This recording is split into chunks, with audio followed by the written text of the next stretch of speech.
মা আসি। শোন বাবা, কলেজে কারোর সাথে মারামারি করিস না। আচ্ছা মা, ঠিক আছে। আমি বাইকের চাবিটা নিলাম, স্টার্ট দিচ্ছি, কিন্তু স্টার্ট হচ্ছে না। কি ব্যাপার, স্টার্ট হচ্ছে না কেন? বাইকের ট্যাঙ্ক খুলে দেখলাম এক ফোঁটা তেল নেই। বুঝলাম ফাহাদ ছাড়া এই কাজটা কেউ করেনি। মা, ফাহাদ কোথায়? কেন রে, কি হয়েছে? দেখো, ফাহাদ আমার বাইকের সব তেল শেষ করে ফেলেছে। ওই গ্যাসে কোথায় ডাক দাও, ওরে আজকে আমি পেদাবো। না না বাবা, এইসব করিস না। ফাহাদ ছোট মানুষ, কিছু বোঝে না, ওকে মারিস না। তো কি করব বলো, এখন ভার্সিটি যাব কিভাবে? আচ্ছা এই নে 100 টাকা, আজ কোনো একটা সিএনজি দিয়ে চলে যা বাবা। তোমার ছেলেকে বলো রেডি হয়ে থাকতে, আসছি ভার্সিটি থেকে। আচ্ছা এখন যা তো, দেরি হয়ে যাচ্ছে, যা। যাচ্ছি। 100 টাকা নিয়ে বের হয়ে পড়লাম। দেখ, আজ মেজাজটাই খারাপ। এখন সিএনজিতে যেতে হবে। এই মামা, যাবেন? ওঠেন। ভার্সিটির দিকে চললাম। ওহ সরি, আপনাদের তো পরিচয় দিতে ভুলে গেছি। আমি ফাহিম, অনার্স প্রথম বর্ষে পড়ি। পরিবারে বাবা মা আর ছোট্ট একটা ভাই আছে, ওর নাম ফাহাদ। ফাহাদ 10ম শ্রেণীতে পড়ে। মেয়েদের সাথে লাইন মারার 1 নম্বরের ওস্তাদ। বাবা একজন পুলিশ অফিসার, একটু ঘুষ খায় তা আমি জানি, তবে মনটা অনেক ভালো। আমার কিছু অতীত আছে, যা আগে আপনাদের সাথে শেয়ার করি, তাহলে গল্পের মূল চরিত্র, মূল ভাব বুঝতে আপনাদের সহজ হবে। গত 2 বছর আগে আমি ছিলাম অপরাধ জগতের মাফিয়া। এক কথায় বলতে গেলে ফাহিম ভাইয়ের উপরে কোনো মাফিয়া কাজ করতেই পারতো না। রাজনীতি আর অপরাধ জগতের চরম সীমানায় ছিলাম। 15-20 বারের মতো জেলে গিয়েছি, তবে বাবার জন্য বারবার বেঁচে গিয়েছি। বাইক নিয়ে যখন কোনো এলাকায় প্রবেশ করতাম, আমার পোলাপানের অভাব ছিল না। বন্দুক ছিল শ্রেষ্ঠ সঙ্গী। যেখানে যেতাম সাথে 2টা বন্দুক নিয়ে যেতাম, কারণ বুঝিনি তো, নেতাদের শত্রুর কোনো শেষ নেই। মা বাবা সবসময় অনেক বোঝাতেন, তবু আমি কারো কথা শুনতাম না। একদিন মা আমার জন্য বাড়ি ছেড়ে চলে যায়। 7 দিন হয়ে যায়, তবুও মা আন্টির বাসা থেকে আসতেই চায় না। আমার এসব কাজকর্ম মায়ের খুব অপছন্দ ছিল। মা চাইতো আমি যেন মানুষের মতো মানুষ হই। আমি গেলাম আন্টির বাসা থেকে মাকে আনতে, কিন্তু মা কোনোভাবে আসতেই চায়নি। যাবো, তবে একটা শর্তে। তুমি বলো, তোমার যে কোনো শর্তে আমি রাজি। আমার মাথা ছুঁয়ে তুই প্রতিজ্ঞা কর, কোনো দিন তুই রাজনীতি করবি না, কোনো দিন তুই মারামারি করবি না। মায়ের কথা শুনে খুবই অবাক হলাম। এখন কি করব ভাবতে পারছি না। 10 মিনিট চিন্তা করার পর বললাম, আচ্ছা তুমি যা বলবে আমি তাই করব। এই বলে মায়ের মাথা ছুঁয়ে প্রতিজ্ঞা করে ফেললাম, আর মাকে নিজের বাসায় নিয়ে আসলাম। 2 দিন পর মায়ের কথা আবারও ভুলে যাই, আর রাজনীতিতে আবারও চলে যাই। আমার মনে হতো রাজনীতি যেন আমার রক্তের সাথে মিশে গেছে। কোনো মতে আমি যে রাজনীতিতে জড়িয়ে পড়েছি, মা আবারও টের পেয়ে গেল, এবং মা বিষ খেয়ে আত্মহত্যা করতে চাইল। আমি তখন বাসার বাইরে, সন্ধ্যার সময়। হ্যালো ভাইয়া, তুই কোথায়? মা বিষ খেয়ে ফেলেছে। কি বলিস, তোরা এখন কোথায়? আমরা মেডিকেলে যাচ্ছি, তুই তাড়াতাড়ি আয়। কি করব বুঝতে পারছি না। মনে হচ্ছিল পাগল হয়ে যাবো এমন অবস্থা। বাইক ফেলে রেখে দিলাম এক দৌড়। মাথাও কাজ করছে না। অবশ্য হাসপাতাল কাছেই ছিল। 10 মিনিটে পৌঁছে গেলাম। দেখি বাবা আর ফাহাদ বসে বসে কাঁদছে। ভয়ে আমার গলা শুকিয়ে গেল। ফাহাদ, মা কোথায়? ভাইয়া, মা মনে হয় আর বাঁচবে না। এখন ভয়ে হাত পা ঠান্ডা হতে লাগলো। আগে বল, মা কোথায়? মাকে আইসিইউতে নিয়ে গেছে ডাক্তার। তুই এখান থেকে চলে যা, তোর জন্য তোর মায়ের আজ এই অবস্থা। তোর মতো ছেলে থাকার চেয়ে না থাকা অনেক ভালো। বাবাকে কি বলবো, কোনো ভাষা নেই। মাথা নিচু করে দাঁড়িয়ে রইলাম। নিজেকে আজ পৃথিবীর শ্রেষ্ঠ অপরাধী বলে মনে হচ্ছে। যদি মা মারা যায়, তাহলে আমি বেঁচে থেকে কি করব? মনে মনে ভাবছিলাম আমিও চিরবিদায় নিয়ে নেব। বাইরে দাঁড়িয়ে দাঁড়িয়ে কাঁদছি। রাত 10টার সময় খবর আসলো মা একটু সুস্থ আছে। আমার সব অঙ্গ প্রত্যঙ্গ যেন নতুন জীবন ফিরে পেল। মাকে দেখার জন্য পাগল হয়ে গেলাম। বাবার ফাহাদ আগেই দৌড়ে ঢুকে পড়ল। আমি ঢুকবো এমন সময়, তোমার ছেলেকে বলে দিও ও যেন আমার সামনে না আসে। এবং সাথে সাথে বাবা মাকে ভেতরে ঢুকতে দিল না। মাকে একটু দেখবো সেই সুযোগও নেই। বুকের ভেতরটা যেন জ্বলে পড়ে যাচ্ছে। তবু আমি বাইরে দাঁড়িয়ে আছি, যদি মাকে একবার দেখতে পাই। এভাবে প্রায় 3 দিন হয়ে গেল, তবু আমি এক পায়ে দিক ওদিক হইনি। না খেয়ে না ঘুমিয়ে দাঁড়িয়ে আছি মাকে একটিবার দেখবো বলে। অবশেষে মা আমাকে ডাকছে। ফাহিম, বাবা এদিকে আয়। মায়ের ডাক শুনে আমি পাগলের মতো ছুটে গেলাম। মায়ের সামনে মাথা নিচু করে দাঁড়িয়ে রইলাম। কোনো কথাই বেরোচ্ছিল না মুখ থেকে। এইদিকে আয় বাবা। মা, তুমি আমাকে মাফ করে দাও। আমি আর কখনো তোমার কথার অবাধ্য হব না। মায়ের মন সবসময় নিরীহই থাকে, সহজেই সন্তানকে ক্ষমা করে দিতে পারে। দেখ বাবা, তোরা দুই ভাই যদি ভালো মানুষ না হতে পারিস, তাহলে আমি মরেও শান্তি পাবো না। ওই দিন মায়ের কাছে প্রতিজ্ঞাবদ্ধ হলাম, জীবনের কোনো খারাপ কাজ করব না। তারপর আমরা সবাই ওই শহর ছেড়েই চলে আসি, যেন কেউ খুঁজে না পায়। একদম রাজনীতির মূল কেন্দ্র ছেড়ে। আর কেউ খুঁজে পাইও নি আমায়। এখন একটা ভার্সিটি ভর্তি হয়েছি। আজ 10ম দিন ভার্সিটি যাচ্ছি। পরিচয় পর্ব শেষ।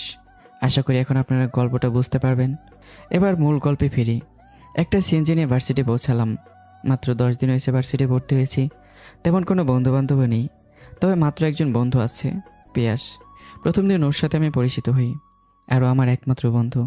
ক্লাস শেষ করে আবার বাসায় চলে আসলাম।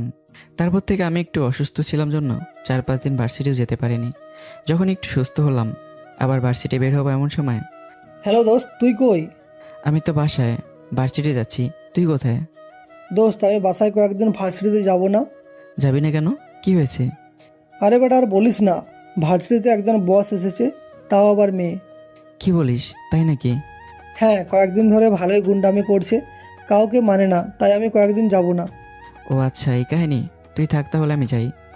আমি বুঝলাম পিয়াস হয়তো অনেক ভয় পাচ্ছে, যার জন্য ভার্সিটি যেতে চাচ্ছে না। ভয় কী জিনিস আমি জানি না, আর আপনারা তো সবই জানেন আমার বিষয়ে। ফোন কেটে বের হয়ে পড়লাম। ওই দিনও বাইক নিলাম না, সিএনজিতেই ভার্সিটি পৌঁছালাম। গেট দিয়ে ঢুকতেই মুখ তুবড়ে পড়ে গেলাম। কি ব্যাপার, দিনের বেলা কানা হয়ে গেলাম নাকি? সাথে সাথে উঠে পড়লাম। পরে বুঝলাম কেউ একজন ইচ্ছে করে আমাকে পা দিয়ে ফেলে দিয়েছে। মনে মনে একটু বিরক্ত হলাম। মন চাইলো ছেলেটার নাকে 4-5টা ঘুষি মারি, কিন্তু না, মা মারামারি করতে মানা করেছে, তাই আর কিছু বললাম না। আমার পরিচয় দেখে একদল ছেলে মেয়ে খিক করে হাসতে লাগলো। ওদের মধ্যে থেকে একটা ছেলে আমাকে ডাক দিল। এই বেটে, এদিকে আয়। জি ভাইয়া, কিছু বলবেন? বসের সাথে দেখা না করে কই যাস? বস? কিসের বস? কই, আমি তো কাউকে চিনি না। ওদের মধ্যে দিয়ে একটা মেয়ে বের হয়ে আসলো, মুখে সিগারেট। কিন্তু অবাক করার বিষয় হলো, মেয়েটা দেখতে খুবই সুন্দর, খুবই স্মার্ট। যে কোনো ছেলে সহজে প্রেমে পড়ে যাবে। তবে আমার মধ্যে এসব প্রেম ভালোবাসা নেই বললেই চলে। মনে মনে ভাবছি, এত সুন্দর বস আবার সিগারেটও খায়, বিষয়টা একটু দেখতে হয়। সব কিছু মিলে আমার খুব ভালো লেগেছে বিষয়টা। বোকার মতো দাঁড়িয়ে রইলাম ওদের সামনে। এই ছেলে, এদিকে আয়। জি আপু, কিছু বলবেন? আপু মানে এখন থেকে বস বলবি। জি আপু, ঠিক আছে। ইস, বেটা দেখছি খুবই মক্কেল, আবার আপু বলছে। বস বল। জি আপু, ঠিক আছে। Sorry boss. এই মুখলেস, মুখ দিয়ে কথা বের হয় না নাকি? 10 বার বস বল। কিছুই করার নেই। 10 বার বস বলার পর মেয়েটার থেকে কোনো মতে ছাড়া পেলাম। সোজা ক্লাসে চলে আসলাম। বসে বসে ভাবছি, মেয়েটা তো সুন্দর। উফ, কি আর বলবো। ক্লাস শেষ করে বের হয়ে পড়লাম। একটা সিএনজি দিয়ে বাসায় চলে আসলাম। ওই দিন সারাদিন মেয়েটাকে নিয়ে চিন্তা করলাম। পরদিন সকাল হতে রেডি হয়ে গেলাম। ফাহিম, কিরে ফাহিম, কোথাও যাবি নাকি? কই না তো মা, ভার্সিটি যাব। কিন্তু ভার্সিটির সময় তো 10টায়, আর এখন মাত্র 8টা বাজে। না, আসলে ওই মেয়েটাকে গতকাল অনেক ভালো লেগেছে। কি বলিস, কোন মেয়ে? এরে, কি বললাম? ধ্যাত, মাথা কি খারাপ হয়ে গেল নাকি? না মা, বললাম আমাদের ভার্সিটি অনেক সুন্দর, আমার অনেক ভালো লেগেছে। ও আচ্ছা, তাই বল। হুম। আমি তো ভাবলাম আবার কারো প্রেমে পড়ে গেলি নাকি। দেখ, তুমি যে কি বলো না মা, আমি কি ওইরকম নাকি? তুমি তো আমাকে চিনো না। তা চিনি, তবে আজ একটু পরিবর্তন মনে হচ্ছে। আরে না, আমি ঠিকই আছি। আচ্ছা আমি আসি মা। আসি মানে খাবার খাবি না? না মা, বাইরে খেয়ে নেব। আচ্ছা, বাইক নিবি না? মনে মনে ভাবলাম, এখন ভার্সিটিতে কয়েকদিন বাইক নিয়ে যাওয়া ঠিক হবে না। মেয়েটা যদি অন্য কিছু ভাবে। না মা, এমনিতে বাইরে অনেক জ্যাম হয়, বাইক নিলে দেরি হয়ে যাবে। সিএনজি ভাড়াটা তো নিয়ে যাবি নাকি, তাও নিবি না? না দাও, আমার কাছে কোনো টাকা পয়সা নেই। মায়ের কাছ থেকে 100 টাকা নিয়ে একটা সিএনজি দিয়ে সোজা ভার্সিটি চলে গেলাম। দেখি ভার্সিটির গেট এখনও খোলাই হয়নি। ভার্সিটিতে ঢুকতে পারলাম না। বাইরে একটা চায়ের দোকানে বসলাম। বাসা থেকে না খেয়ে এসেছি, তাই 2টা বিস্কুট খেলাম আর 1 কাপ চা খেয়ে বসে আছি। আর ভাবছি ভার্সিটির গেট কখন খুলবে। প্রায় 1 ঘন্টা 20 মিনিট বসে থাকার পর গেট খোলা হলো। কোনো দিকে চিন্তা না করে সোজা ভার্সিটির ভেতরে চলে গেলাম। আস্তে ধীরে সবাই আসা শুরু করলো। আমি শুধু তাকিয়ে আছি আমার বসটা কখন আসবে। দেখতে দেখতে ক্লাসও শুরু হয়ে গেল, তবুও মেয়েটা আসলো না। রীতিমতো ক্লাস শেষও হয়ে গেল, তবুও মেয়েটাকে দেখতে পেলাম না। দেখলাম মেয়েটার চেলাফেলারা চলে আসছে, কিন্তু মেয়েটা নেই। ভাবলাম ওদেরকে জিজ্ঞাসা করব, যদি আবার আমাকে অন্য কিছু মনে করে কেলানি দেয়। না থাক, সোজা ভার্সিটি থেকে বের হয়ে একটা সিএনজি নিয়ে আবার বাসায় চলে গেলাম। এভাবে আরও 4-5 দিন কেটে গেল, তবুও মেয়েটা আসলো না। মনে মনে ভাবলাম, বিয়ে টিয়ে করে ফেললো নাকি। দিনটা ছিল বৃহস্পতিবার। ভাবলাম একটু পার্ক থেকে ঘুরে আসি। এই বলে পার্কে চলে আসলাম। একা একা হাঁটছি। আমার তো আর গার্লফ্রেন্ড নেই সবার মতো। দেখি সবাই সবার জিএফ নিয়ে অনেক ব্যস্ত পার্কে। 10 মিনিট হাঁটলাম, তারপর একটা জায়গায় বসলাম, 10 টাকার বাদাম কিনে বসে বসে খাচ্ছি আর ভাবছি পেঁয়াজ কিনে আসলেও পারতাম। থাক, এখন একা এসে পড়েছি, তাই আর ফোনও দিলাম না। 1 ঘন্টা বসে থাকলাম। তারপর যখন বাসায় ফিরবো এমন সময় খেয়াল করলাম কিছু মেয়ে পার্কের একপাশে হাসাহাসি করছে। ওদের দিকে তাকালাম, দেখি ভার্সিটির বস মানে ওই মেয়েটা, আর সাথে ওর বন্ধু বান্ধব। আমি এগিয়ে মেয়েটার সামনে গিয়ে বললাম, আরে বস আপনি? এই ছেলে, কে তুই? আরে ওই দিন যে আপনার সাথে কথা হলো ভার্সিটিতে। সরি, আমি তোকে চিনতে পারছি না। যা ভাগ এখান থেকে। যত সব পাগল ছাগল কোথা থেকে যে আসে এই সব। মেয়েটার কথা শুনে অনেক কষ্ট পেলাম মনে মনে। আর দেখি ওর সাথের বন্ধুগুলো আমাকে নিয়ে খুব হাসি ঠাট্টা শুরু করলো। আমি মনে হয় সবার কাছে হাসির পাত্র হয়ে গেলাম। সাথে সাথে চলে আসলাম। সত্যি কথা বলতে আমাকে সবার সামনে ছোট করে কাজটা ঠিক করলো না মেয়েটা। রাগে 8-10 দিন আর ভার্সিটিই যায়নি। হঠাৎ একদিন পিয়াস ফোন করলো। কি রে বেটা, কই হারিয়ে গেলি? কয়েকদিন ধরে তোকে তো কোথাও খুঁজে পাচ্ছি না, তুই কোথায়? আরে দোস্ত আর বলিস না, শরীরটা ভালো না, তাই ভার্সিটি আসতে পারছি না। ও, আমি ভাবলাম হয়তো ভার্সিটির বসের ভয়ে তুই আসছিস না। কি রে, তোর কি আমাকে ভীতু মনে হয় নাকি? ওইসব বস আমি মানি না। ও আচ্ছা, থাক তাহলে। এই বলে পিয়াস ফোন কেটে দিল। মনে মনে বলছিলাম, দোস্ত তুই যদি জানতি আমি কে, তাহলে এইসব কথা বলার সাহস পেতি না। কিরে বাবা ফাহিম, আজ 10 দিন হয়ে গেল তুই ভার্সিটিতে যাচ্ছিস না, কি হয়েছে তোর? কই না তো মা, কিছু হয়নি। কিছু তো হয়েছে, আমাকে বলবি না? আরে মা বললাম তো কিছু হয়নি, তুমি যাও তো এখান থেকে। দেখলাম মা রাগ করে চলে গেল। অবশ্য মায়ের মনে কষ্ট দেওয়াটা ঠিক হলো না, কারণ সন্তানের কিছু হলে মা ঠিকই বুঝতে পারে। দেখ কী যে করি, কাল থেকে ভার্সিটি যাব। পরদিন সকালে খাবার খেয়ে ভার্সিটির দিকে ছুটলাম। বাইক চালানোর মতো মন মানসিকতা হারিয়ে গেছে, তাই বাইক নিয়ে আর ভার্সিটি যাই না। এদিকে গতকাল আবার মাকে উল্টাপাল্টা কথা বলেছি, মা আমার কথা অনেক কষ্ট পেয়েছে। এসব চিন্তা করতে করতে ভার্সিটির দিকে যাচ্ছি। একটা সিএনজি দিয়ে ভার্সিটি পৌঁছে গেলাম। গেট দিয়ে ভেতরে ঢুকবো এমন সময় দেখি ওই মেয়েটা তার ছোট দল নিয়ে বসে আছে। আজকে আমাকে আর কিছু বললো না। আমি সোজা ক্লাসে চলে গেলাম। মন অনেক খারাপ ছিল, কিছু বললে আজ ওকে ছাড়তাম না, না বলে আজ বেঁচে গিয়েছে মেয়েটা। ক্লাস শেষ করে বের হয়ে পড়লাম। এভাবে প্রতিদিন ভার্সিটি আসা শুরু করলাম। একদিন সিএনজি দিয়ে ভার্সিটির দিকে যাচ্ছিলাম, খেয়াল করলাম 5-4টা ছেলে মনে হয় কাউকে আটকেছে বলে মনে হচ্ছে। আমি আমার মতো যাচ্ছি, কিন্তু খেয়াল করলাম ছেলেগুলো একটা মেয়ের সাথে খারাপ ব্যবহার করছে। মেয়েটা একা, তার সাথে কেউ নেই। আমি একটা সিএনজিওয়ালাকে বললাম, ভাই একটু দাঁড়ান, কাজ আছে। সিএনজি দাঁড় করালো। ছেলেগুলোর দিকে যাচ্ছি, এমন সময় ভাই, ওই দিকে না যাওয়াই ভালো, ওরা এই এলাকার মস্তান। সিএনজিওয়ালার কথা না শুনে আমি ছুটলাম ছেলেগুলোর দিকে। সিএনজিওয়ালা তাকে দেখছিলাম আমি কী করি। ছেলেগুলোর সামনে গেলাম, দেখি আমার ভার্সিটির বস মানে ওই মেয়েটা। মনে হচ্ছিল মেয়েটার সাথে আগে একটু শত্রুতা ছিল, তাই আটকিয়েছে। দেখি ওদের হাতে পিস্তল, মনে হয় মেয়েটাকে মেরে ফেলতে চাইছে। ভাই কি হয়েছে এখানে? ওদের মধ্যে থেকে একজন ছেলে বলে উঠলো, তুই কি এখানে কি করতে এসেছিস? মারবি নাকি? আরে ভাই হয়েছেটা কি বলবেন তো? কেন, তোকে বলতে হবে নাকি? মনে মনে অনেক রাগ হলো। কেন, আমি কি জানতে পারি না? যাবি এখান থেকে, না পাছায় গুলি করব। এই বলে ছেলেটা আমার শার্টের কলার ধরে পাছায় পিস্তল আটকে দিল। মনে মনে ভাবছিলাম, সবাই পিস্তল আটকায় মাথায় না হলে বুকে, এই শালা সত্যি সত্যি আমার পাছায় পিস্তল আটকে দিল। এবার ধৈর্যর বাঁধ ভেঙে গেল। আপনারা তো জানেনই 2 বছর আগে আমার বন্ধু কে ছিল। আজ মনে হয় হারানো বন্ধুকে আবার ফিরে পেলাম। পিছন দিকে ঘুরেই 2টা নাকে ঘুষি মেরে ওই শালার হাত থেকে পিস্তলটা আমার হাতে নিয়ে নিলাম এবং 1 মিনিটের মধ্যে সবগুলো গুলি ছেলের আশেপাশে করে ফেললাম।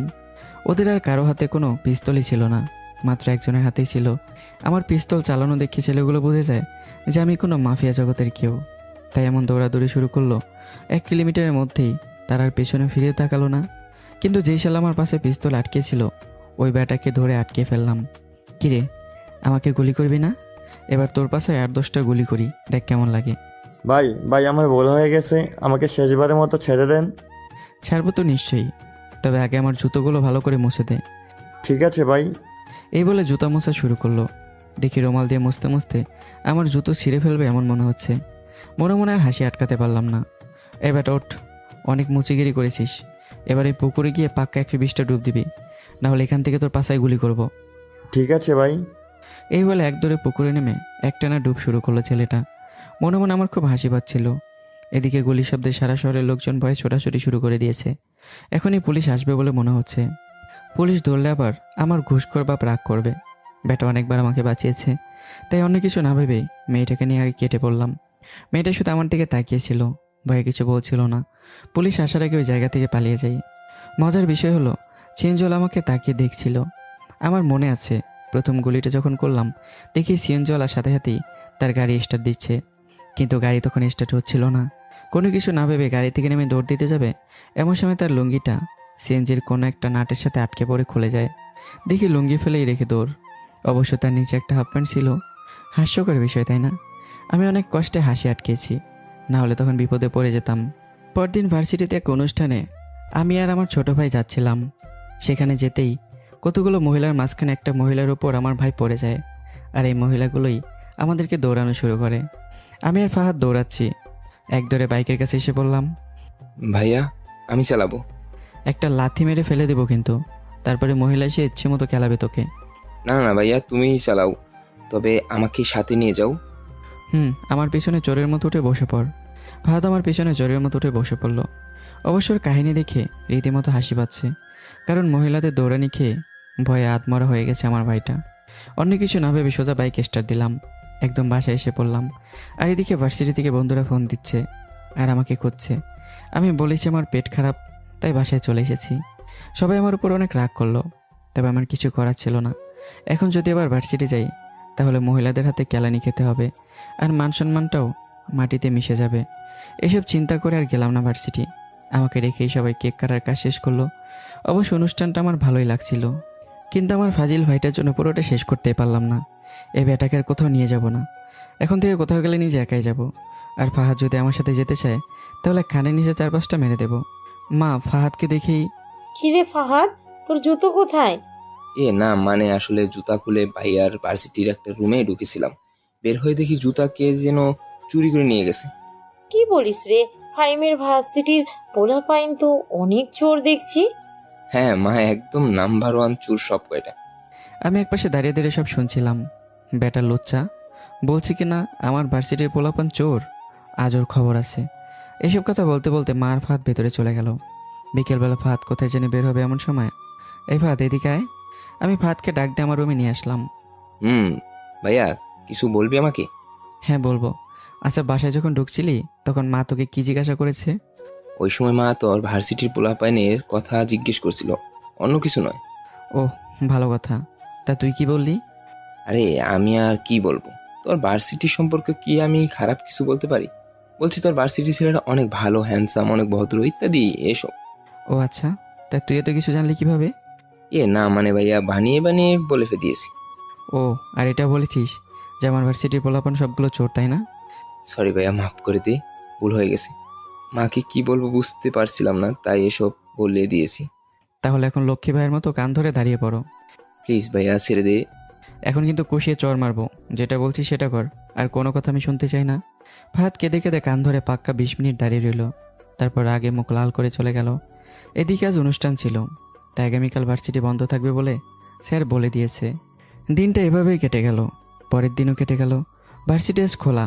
সকাল সকাল ঘুম থেকে উঠলাম, ফ্রেশ হয়ে খাবার খেয়ে মায়ের কাছ থেকে 100 টাকা নিয়ে বেরিয়ে পড়লাম। সিএনজি দিয়ে ভার্সিটি পৌঁছে গেলাম। গেট দিয়ে ভেতরে ঢোকার আগেই চিৎকার চেঁচামেচি শব্দ শুনতে পেলাম।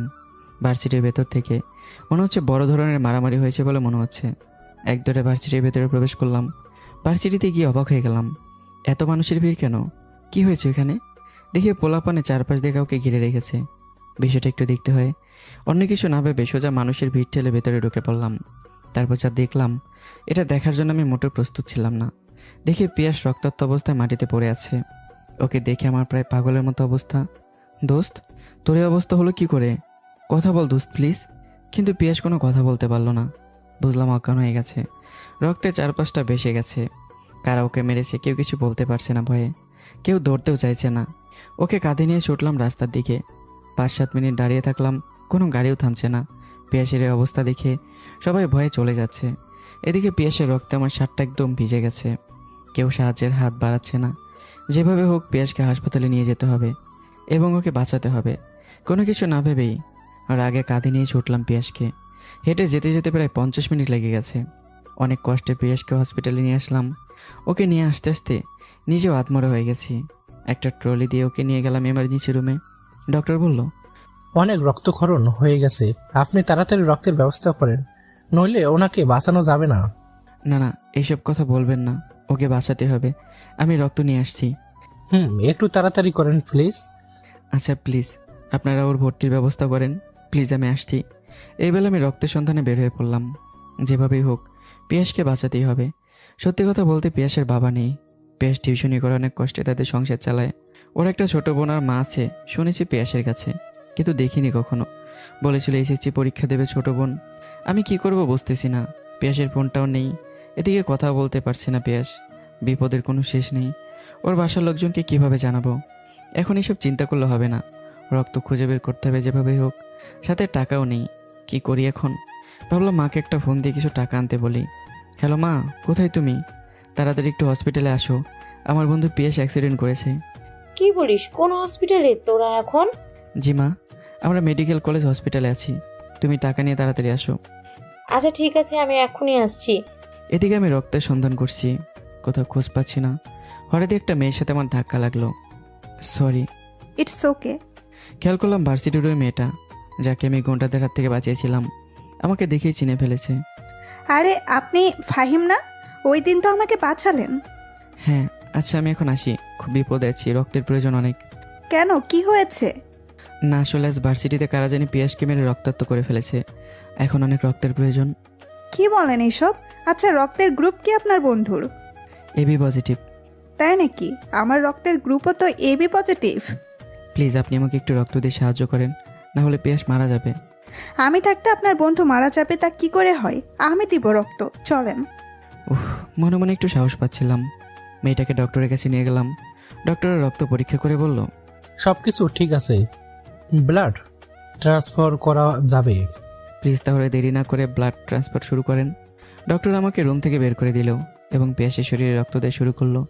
বাইরে বসে বসে কাঁদছি, যদি পিয়াস মারা যায় তাহলে কি হবে ওর ফ্যামিলিটার। এর মধ্যে মা এসে হাজির। কি রে ফাহিম, কি হয়েছে তোর বন্ধুর? মাকে সব কিছু খুলে বললাম।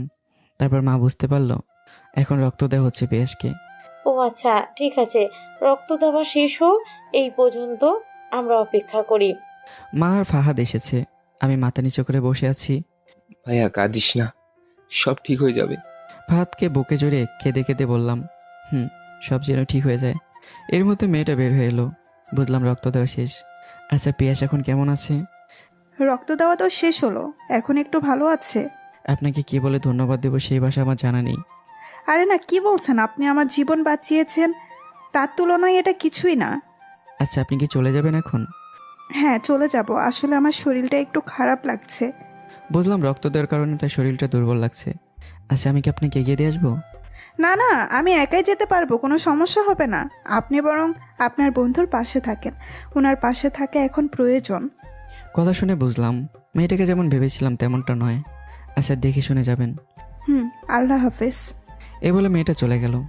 এদিকে প্রায় বিকাল 4টা বেজে গেছে, কিন্তু পিয়াসের পরিবারে কাউকে জানাতে পারলাম না। আবার ডাক্তার কাউকে ভিতরে যেতেও দিচ্ছে না। আমি সেই রক্তে ভেজা শার্টটা নিয়ে এখনও বসে আছি। না খাওয়া, না দাওয়া, না গোসল, কিছুই নেই। টেনশনটা কেন জানি বাড়ছে রীতিমতো। মা তুমি আর ফাহিম এখন চলে যাও, পরে আবার রাতে এসো। কিন্তু তুই কি করবি? সারাদিন এইখানে না খেয়ে বসে থাকবি? আরে মা যাও তো, আমার জন্য চিন্তা করতে হবে না, আমি ঠিক আছি। মা আমাকে কিছু টাকা দিয়ে দেখি রাগে ফাহাদকে নিয়ে চলে গেল। সন্ধ্যা 6টার সময় খবর আসলো, পিয়াসের অবস্থা খুব খারাপ, অপারেশন করাতে হবে। আপনি অপারেশনের ব্যবস্থা করেন, যা কিছু দরকার হয় আমাকে বলবেন। রোগী হুঁশ ফিরেছে, আপনার সাথে কথা বলতে চাচ্ছে। এক দৌড়ে পিয়াসের কাছে গেলাম, দেখি পিয়াসের চোখ দিয়ে পানি ঝরছে। দোস্ত এখন কেমন আছিস? বাঁচবো না রে দোস্ত, ওরা আমাকে অনেক মেরেছে। আমি তোকে ফোন দিতে চেয়েছিলাম, আমার ফোনটাও ভেঙে ফেলেছে। তোকে কারা মেরেছে? নামগুলো বল আমাকে, পরেরটা আমি বুঝতেছি। আমাদের ভার্সিটির রবিন, জিহাদ আর রাফসান আর ওদের বন্ধুরা আমাকে মেরেছে। আমার মাথায় কারেন্টের মতো যেন জ্বলে উঠলো আগুন। আমাকে আবার সেই পথে ফিরতেই হবে মনে হচ্ছে। তোকে কেন মেরেছে, কারণটা কি আমাকে বল। ওরা রোজ আমার বোনকে ডিস্টার্ব করতো, তাই আমি ওদের বলেছিলাম যেন আমাদের বাসার সামনে না আসে, আর কথা কাটাকাটি লেগেছিল। এই কারণে আমাকে এই অবস্থা করেছে। দোস্ত তুই একটু আমার বোন আর আমার মায়ের খেয়াল রাখিস। আমি জানি আমি বাঁচবো না, আমার যাওয়ার সময় হয়ে গেছে, তুই একটু ওদের খেয়াল রাখিস দোস্ত। তুই কোনো চিন্তা করিস না, আর মরার কথা মুখে আনবি না। তোর কিছু হবে না দোস্ত, আমি আছি তো। পিয়াসকে বুকে জড়িয়ে কেঁদে দিলাম। হঠাৎই বুঝলাম পিয়াসের নিঃশ্বাসটা থেমে গেল, কোনো কথা বলছে না। পিয়াস, এই পিয়াস, দোস্ত কথা বল। এবার একটা চিৎকার দিয়ে উঠলাম। এরই মধ্যে ডক্টর নার্স সবাই চলে আসলো। সব কিছু চেক করে বলল পিয়াস আর নেই। তাদের বলার আগে আমি বুঝে গেছি পিয়াস মারা গেছে। পিয়াসকে বুকে জড়িয়ে চিৎকার করছি, কিন্তু পিয়াস কোনো কথা বলছে না। পিয়াস, তুই আমাকে ছেড়ে চলে গেলি কোথায়? এখন আমি কার সাথে ভার্সিটি যাব দোস্ত? দোস্ত, আমি প্রায় পাগল হয়ে গেছি এমন অবস্থা।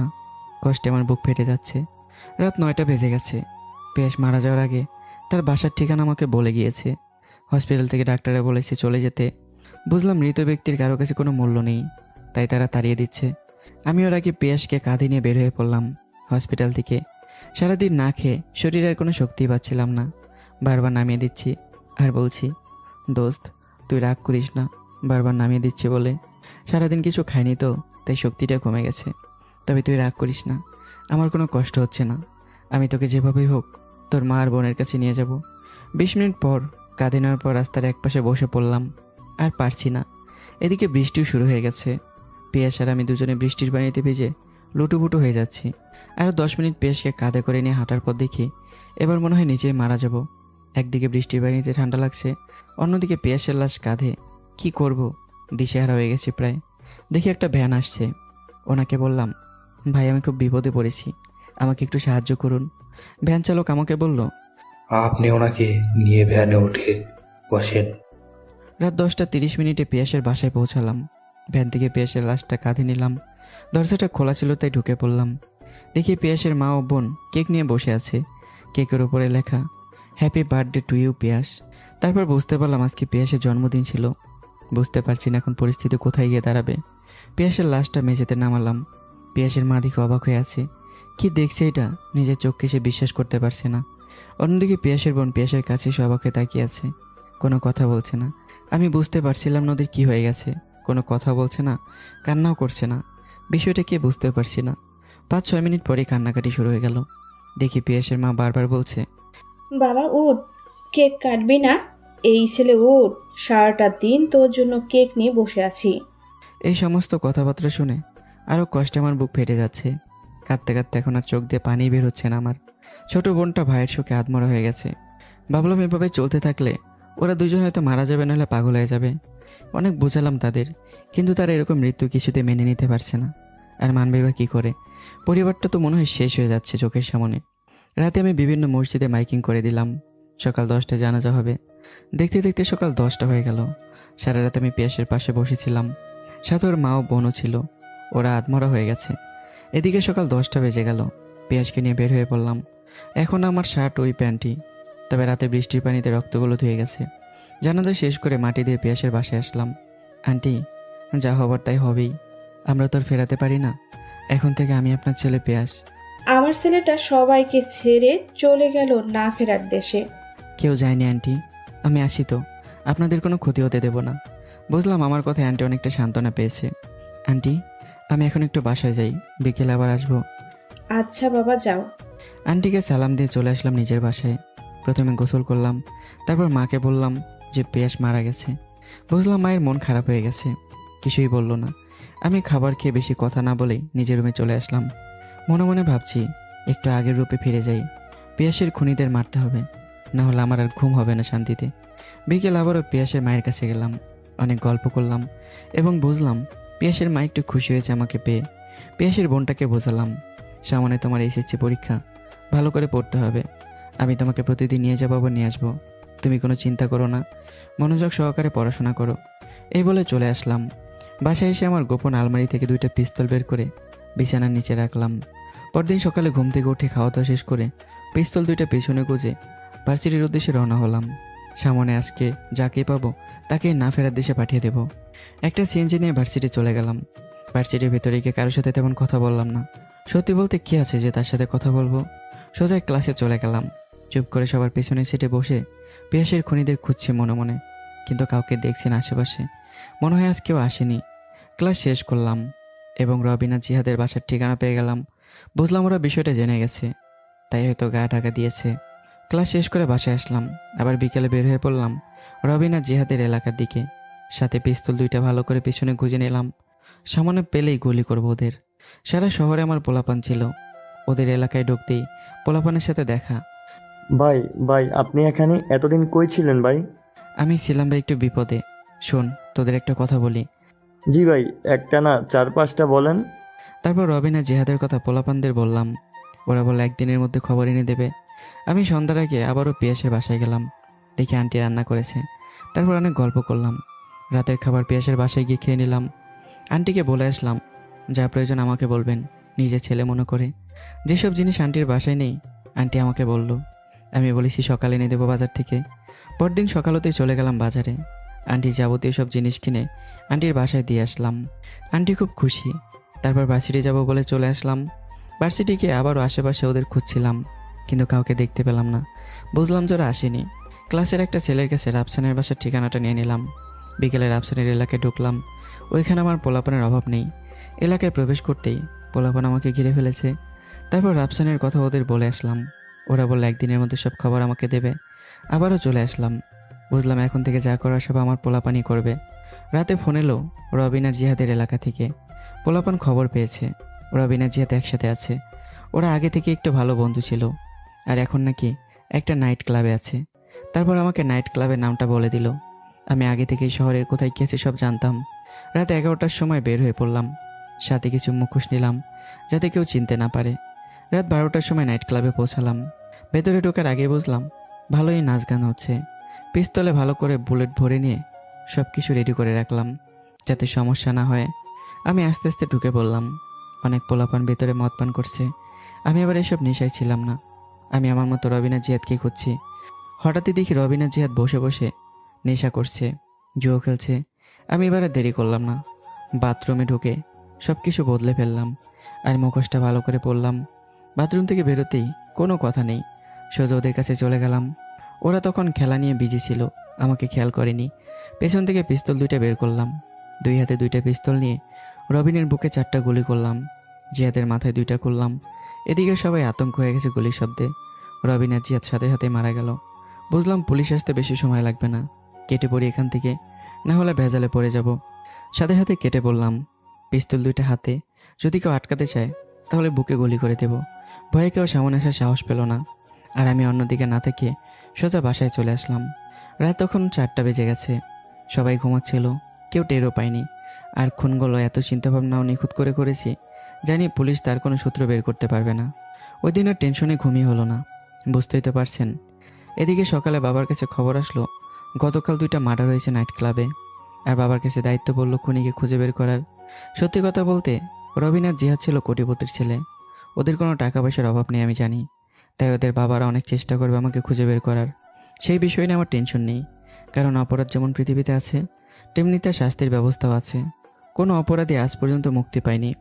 জানি হয়তো আমি মুক্তি পাবো না, কিন্তু তার আগে সবগুলোকে শেষ করতেই হবে।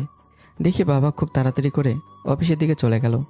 বুঝলাম বাবার উপর খুব চাপ দিয়েছে তার সিনিয়র অফিসারগুলো। আমি খাবার খেয়ে আবারও নিজের রুমে এসে চিন্তা করছি বাকি কাজগুলো কিভাবে সম্পন্ন করা যায়। ওই দিন আর ভার্সিটি গেলাম না, সারাদিন বাসা থেকেও বের হলাম না। বিকেল আবারও ফোন আসলো রাফসানের এলাকা থেকে। রাফসান নাকি কক্সবাজার চলে গেছে, আরেকটা হোটেলে উঠেছে। হোটেলটার নাম বলল। বুঝলাম অনেক বড় হোটেল আর ভালো সিকিউরিটি আছে, তাই একটু ভালো চিন্তা করতে হবে। ওই দিন চিন্তাভাবনায় কেটে গেল। পরদিন আবার ভার্সিটি গেলাম। দেখি সব পোলাপান রবিন আর জিহাদের খুনের খবর পেয়ে গেছে। আমি মূলত এটার জন্য এসেছি ভার্সিটিতে, যে ভার্সিটির পরিস্থিতিটা কীরকম। বুঝলাম পরিস্থিতি খুব একটা ভালো না, তাই ওই দিন আর তেমন ক্লাস না করে কেটে পড়লাম। সোজা পিয়াসের মায়ের কাছে চলে আসলাম। দেখি ঘুমাচ্ছে আন্টি, আর ওইদিকে পিয়াসের বোন পড়ছে। সরি, পিয়াসের বোনের নামটা আপনাদের বলতে ভুলে গেছি। ওর নাম সুমি। সুমি, তোমার পরীক্ষার আর কতদিন আছে? জি ভাইয়া, আর মাত্র 15 দিন আছে। ও, তোমার পরীক্ষার মোট ফি কত? জি ভাইয়া, 15,000 টাকা। দেওয়া হয়েছে কি? না ভাইয়া, আমাদের কাছে তত টাকা নেই। আচ্ছা তুমি পড়ো, আমি দেবো টাকা, এটা নিয়ে তুমি চিন্তা করো না। আচ্ছা ঠিক আছে ভাইয়া। এই বলে নিজের বাসায় চলে আসলাম। আন্টি ঘুমেছিল, তাই তাকে আর ডাক দেওয়া হয়নি। টাকা পয়সার দরকার। বাসা থেকে কয়েকদিনে মোটামুটি 20-30 হাজার টাকা নিয়েছি। এখন আবার কিভাবে টাকা চাবো সেই চিন্তা করছি। এদিকে মোটামুটি ভালোই টাকার প্রয়োজন। চিন্তা করলাম আমার ল্যাপটপটা বিক্রি করে দেব, তাই বিক্রয়.com-এ একটা পোস্ট করলাম। বেশি দিন হয়নি কিনেছি, এই তো 1 বছর হবে। 60,000 টাকা দিয়ে কিনেছিলাম, এখন 40,000-এ ছাড়তে চাইছি। পরের দিন একজন কাস্টমার পেয়ে গেলাম এবং উনি 40,000 টাকা দিয়ে আমার প্রিয় ল্যাপটপটা নিয়ে চলে গেল। তবে আমার তেমন মন খারাপ হয়নি। সুমির কলেজের সমস্ত ফি পরিশোধ করে দিলাম। আর অ্যাডমিট কার্ডটা সুমির হাতে দিয়ে আসলাম। দেখি সুমি এবার প্রায় কেঁদে দিয়েছে।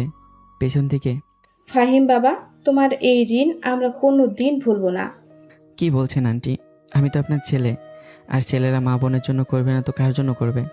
আন্টিকে সালাম দিয়ে বলে আসলাম আমি আমার এক বন্ধুর কাছে যাব, আসতে 5-6 দিন সময় লাগবে। আর সুমিকে বললাম ভালো করে পড়াশোনা করতে, আমি এসে তোমাকে পরীক্ষা দিতে নিয়ে যাব। এই বলে চলে আসলাম নিজের বাসায়। বাসায় আসতে মা বকছে, ল্যাপটপ বিক্রি করেছে তাই। আমি কোনো কথা বললাম না, নিজের রুমে এসে পড়লাম। আমার কাছে এখন 25,000 টাকার মতো আছে। এইটাই সুযোগ কক্সবাজারে যাওয়ার। তাই রাতে বাস কাউন্টারে গিয়ে চট্টগ্রামের একটা টিকিট কাটলাম। পরের দিন রাত 8টার সময় বাসে উঠতে হবে। তারপর বাসায় আসলাম, মাকে বললাম আমার ভার্সিটির এক বন্ধুর বিয়েতে যেতে হবে আগামীকাল। কোথায় তোর বন্ধুর বাসা? মনে মনে বললাম মাকে একটু মিথ্যা বলতে হবে, নাহলে সমস্যা হতে পারে। বেশি দূরে তো না মা, এই যশোর। ও, কবে আসবি? 2-3 দিনের মধ্যে চলে আসবো, বিয়ে শেষ হলেই। ও, তোর কাছে টাকা পয়সা আছে কি ভাড়া? মনে মনে বললাম দূরের পথ, মায়ের কাছ থেকে কিছু টাকা নিয়ে নেই, তাহলে সুবিধা হতে পারে। না মা, আমার কাছে বেশি টাকা পয়সা নেই। তারপর মা আমাকে 10,000 টাকা দিয়ে বলল কিছু কেনাকাটা করে নিস, আর বাকি টাকা দিয়ে ভাড়া দিবি। পরদিন সকালে ঘুম থেকে উঠে একটা প্যান্টের যাবতীয় জিনিস কিনে ফেললাম। বেশি টাকা খরচ করলাম না, জানি 5 স্টার হোটেলে 2 দিন থাকলেই আমার গাড়ি ভাড়া আর থাকবে না পরে। দেখতে দেখতে রাত হয়ে গেল। মা বাবার কাছ থেকে বিদায় নিয়ে পিস্তল 2টা ব্যাগের ভিতরে বের হয়ে পড়লাম। সোজা গাড়িতে উঠে পড়লাম। রাত ঠিক 8টার সময় গাড়িটা ছেড়ে দিল। যেতে যেতে প্রায় সকাল 7টা বেজে গেছে। অন্য কোনো দিকে না গিয়ে সোজা 5 স্টার হোটেল দিকে চলে গেলাম। ভালো পোশাক, চোখে সানগ্লাস, হাতে ঘড়ি পরায় নায়ক নায়ক লাগতেছে। হোটেলের রিসেপশনে যেতে কিছু মেয়ে মনে হয় ওরাই হোটেলে চাকরি করে, ভালো পোশাক পরা আর খুব সুন্দর করে বসে আছে। আমাকে দেখে হাওয়ায় তাকিয়ে আছে, মনে হচ্ছে সবগুলো ক্রাশ খেয়েছে। এই যে মুখ দিয়ে মশা ঢুকবে তো। মুসকে হাসি দিয়ে বলল সরি ভাইয়া, আপনাকে কিভাবে হেল্প করতে পারি? আমার একটা রুম লাগবে 2 দিনের জন্য, কত টাকা পেমেন্ট করতে হবে? ওদের মধ্যে থেকে একটা মেয়ে বলে উঠলো 2 দিনের জন্য মোট 10,000 টাকা পেমেন্ট করতে হবে। 10,000 টাকা পেমেন্ট করলাম। আর একটা মেয়ের পিছু পিছু ছুটলাম। আর চিন্তা করছিলাম যে কোনো একটা মেয়ের সাথে একটু ভাব নিতে হবে। তারা জানে এই হোটেলে কে কোথায় থাকে, সব ডিটেলস তাদের কাছে আছে। আমি এত বড় হোটেলের আফসানকে 2 দিনে খুঁজেই পাবো না। মেয়েটা আমাকে একটা রুমের সামনে নিয়ে আসলো এবং চাবি দিয়ে বলল এটি আপনার রুম, আর কিছু দরকার লাগলে রিসেপশনে ফোন দেবেন, আসি। এই বলে মেয়েটি চলে যাচ্ছিল। আমি তখন ডাক দিয়ে বললাম কিছু মনে না করলে আপনার ফোন নাম্বারটা কি পেতে পারি? কিছু দরকার লাগলে আপনাকে ফোন দেবো। আমতামতা করে মেয়েটি তার ফোন নাম্বারটা দিয়ে একটা হাসি দিয়ে চলে গেল। বুঝলাম পাখির শিকার হচ্ছে। রুমে গিয়ে দেখি সব কিছু ঠিকঠাক আছে। শুয়ে পড়ে দিলাম এক ঘুম। সারা রাত বাসে জেগেছিলাম। বিকেল 5টার সময় ঘুম ভাঙলো। ফ্রেশ হলাম, ভাবলাম মেয়েটিকে একেবারে ফোন দিই। প্রথমবার কোনো সাড়া নেই, দ্বিতীয়বার সালাম দিয়ে ফোনটা রিসিভ করলো। তারপর আমি পরিচয় দিলাম। প্রায় 30 মিনিটের মতো কথা বললাম। বুঝলাম মেয়েটি আস্তে আস্তে দুর্বল হয়ে যাচ্ছে। মেয়েটি আমার জন্য খাবার নিয়ে আসলো। খাবার দিয়ে একটু হাসি দিয়ে চলে গেল। অনেক ক্ষুধার্ত ছিলাম, সব খাবার খেয়ে নিলাম। মেয়েটা রাতে আমাকে আবারও ফোন দিল। আর 1 ঘন্টা কথা হলো। তারপর আমি তাকে রাফসানের কথা বললাম, ওই নামে কেউ থাকে কি না। মেয়েটি সহজ মনে রাফসানের রুমের ঠিকানা বলে দিল আমাকে। রাত 3টার সময় পিস্তল 2টা পেছনে গুজে রাফসানের রুমের সামনে গিয়ে হাজির হলাম। টোকা দিলাম। রাফসান ভেবেছিল হয়তো কোনো কর্মচারী তাকে ডাকছে। সে দরজা খুলে ফেললো। সাথে সাথে এক লাথি মেরে তার রুমের ভিতরে তাকে মেঝেতে ফেলে দিলাম এবং রুমের দরজা লক করে ফেললাম। কোনো কথা ছাড়াই মাথায় একটি আর বুকে 2টা গুলি করে ফেললাম এবং সাথে সাথে 5 স্টার হোটেল ত্যাগ করলাম। বাস স্ট্যান্ডে এসেই ভোর 4টার বাসে উঠে পড়লাম। পরদিন বিকেলে বাস থেকে নেমে সোজা পিয়াসের কবরের পাশে গিয়ে দাঁড়ালাম। দোস্ত, তোর সমস্ত খুনিদের শেষ করেছি, এবার তুই শান্তি তো। আর আমাকে দোয়া কর, আর তুই মাফ করে দিস আমাকে। আমি তোকে বাঁচাতে পারলাম না, মাফ করে দিস দোস্ত প্লিজ। সোজা বাসায় আসলাম, এসে ঘুমিয়ে পড়লাম। ঘুম ভাঙলো পরের দিন সকালে। দেখি 5 স্টার হোটেলের মেয়েটা আমাকে অনেক ফোন দিয়েছে। ঘুমের জন্য ধরতে পারিনি। বুঝলাম ওর সাথে কথা বলে ঝামেলায় পড়ে যাব, তাই সিমটা খুলে পানিতে ফেলে দিলাম। ওই দিন আর ভার্সিটি গেলাম না। ভাবলাম পিয়াসের পরিবারের কী অবস্থা একটু জেনে আসি। পিয়াসের বাসায় ঢুকলাম।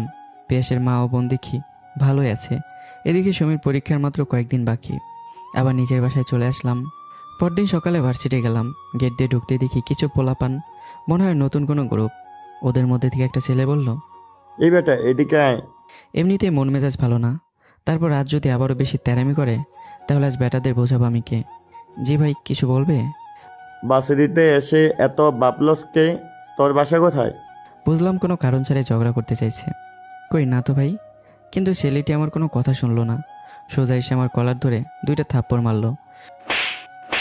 তবুও কিছু না বলে চলে আসলাম বাসায়। এমনিতেই খুনের ঝামেলা, আবার যদি নতুন কোনো ঝামেলায় জড়িয়ে যাই তাহলে বিপদে পড়ে যাব। ভাবলাম কয়েকদিন আর ভার্সিটি যাব না। এমনিতেই 3টা খুন করেছি, জানি না সামনে আমার জন্য কেউ অপেক্ষা করছে। এভাবে 4-5 দিন কেটে গেল, ভার্সিটি যাই না। একদিন সকাল 11টার দিকে, ভাইয়া আজ তোর ভার্সিটির সামনে দিয়ে যাচ্ছিলাম, কয়েকটা ছেলে আমাকে কান ধরে উঠবোস করিয়েছে আর 4-5টা থাপ্পড় মেরেছে। ওরা কারা? তুই কিছু করেছিস ওদের? না ভাইয়া, ওরা আমাকে দোকান থেকে সিগারেট আনতে বলেছিল, কিন্তু আমি না করেছি, তাই আমাকে মেরেছে। আচ্ছা তুই 10 মিনিট পর আমার রুমে আয়, এখন যা। ভাত কাঁদছে, আজ ওদের রেহাই নেই। আমি মনে মনে আন্দাজ করতে পারছিলাম কে হতে পারে। পিস্তল 2টা পেছনে গুজেই ফাতকে ডাক দিলাম, দেখলে চিনতে পারবি তো?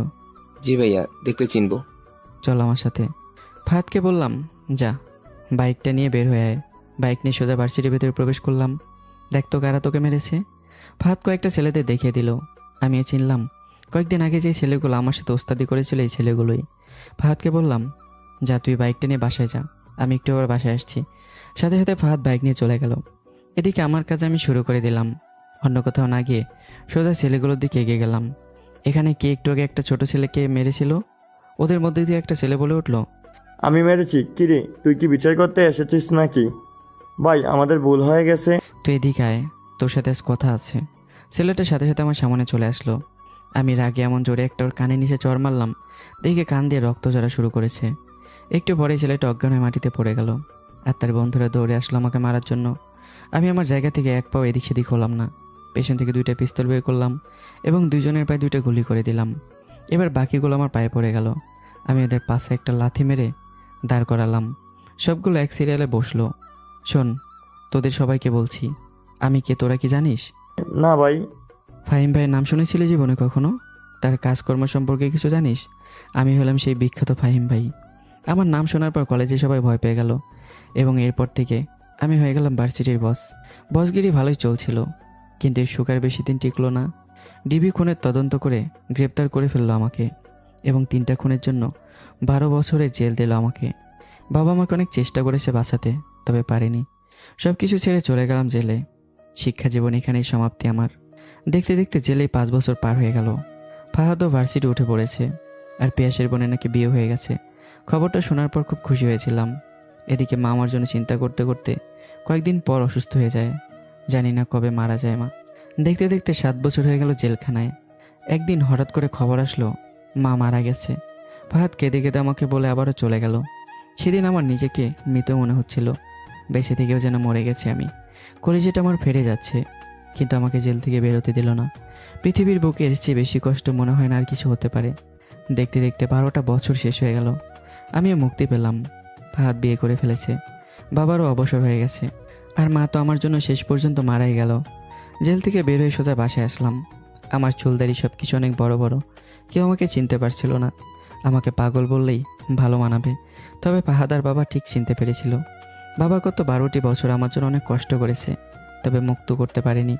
বাবার কাছে গিয়ে 1 ঘন্টা বুকে জড়িয়ে কান্না করলাম। সেই কবে থেকে দেখি না বাবাকে, আর মাকে দেখার মতো ভাগ্য আমার ছিল না, তাই দেখতেও পাইনি। বাবাকে বললাম মায়ের কবরের পাশে নিয়ে যেতে। বাবা আমাকে মায়ের কবরের পাশে নিয়ে গেল। কবরের সামনে গিয়ে আমি দিশেহারা হয়ে গেলাম, কান্না ধরে রাখতে পারলাম না। মা, তুমি আমাকে মাফ করে দিও। আমার জন্য আজ তুমি কবরের দেশে চলে গেছো। বিশ্বাস করো, তোমাকে শেষবারের জন্য দেখতেও আসতে দেয়নি ওরা। সেদিন আমার কলেজাটা ছিঁড়ে গেছিলো মা, তুমি বিশ্বাস করো। কেন আমি আসার আগে তুমি পৃথিবী ছেড়ে চলে গেলে? কেন মা? তোমাকে শেষবারের মতো দেখতে পারলাম না। জানি মা তুমি ফিরে আসবে না, তবুও তোমাকে আমি কোনোদিন বলতে পারবো না মা। তারপর পিয়াসের কবরের পাশে গিয়ে বললাম, দোস্ত তুই কেমন আছিস? তুই তো সবই দেখছিস, তোর জন্য আমি সব কিছু ত্যাগ করেছি, শুধু তোর খুশির জন্য। আমার জীবনের সব কিছু আমি শেষ করে দিয়েছি, তবে আমি মন খারাপ করিনি। তোকে আমি অনেক ভালোবাসি দোস্ত, ভালো থাকিস সবসময়। এইভাবে একজন বন্ধু তার বন্ধুর জন্য সব কিছু ত্যাগ করে দেয়, আর গল্পটা এখানেই শেষ হয়। তো বন্ধুরা, কেমন হয়েছে গল্পটি? আর হ্যাঁ, হয়তো বা গল্পটি ভালো নাও লাগতে পারে। একটা ছোট গল্প, শেষে মিল হলো না, তবে সব গল্প তার একরকম হয় না, এটা আপনাদের একটু বুঝতে হবে। তো যাই হোক, যদি ভালো লাগে একটা কমেন্ট করে যাবেন। দেখা হচ্ছে আবারও নতুন কোনো গল্পে। সে পর্যন্ত সবাই ভালো থাকবেন। আল্লাহ হাফিজ। আর হ্যাঁ, 2 পৃথিবী গল্পের কথা সবাই বলছিলেন, এই গল্পটা এখনও পুরো কমপ্লিট লেখা হয়নি, 2-3টা সিজন লেখা হয়েছে। আপনারা যদি চান তাহলে 2-3টা দিতে পারি, আর যদি চান যে না একসাথে এক সিরিয়ালে দেবো তাহলে কয়েকদিন দেরি হবে। তো এই পর্যন্ত ভালো থাকবেন, টাটা।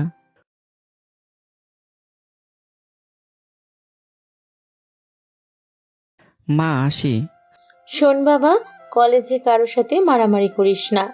আচ্ছা মা ঠিক আছে। আমি বাইকের চাবিটা নিলাম, স্টার্ট দিচ্ছি কিন্তু স্টার্ট হচ্ছে না। কি ব্যাপার, স্টার্ট হচ্ছে না কেন? বাইকের ট্যাঙ্ক খুলে দেখলাম 1 ফোঁটা তেল নেই। বুঝলাম ফাহাদ ছাড়া এই কাজটা কেউ করেনি। মা, ফাহাদ কোথায়? কেন রে, কি হয়েছে?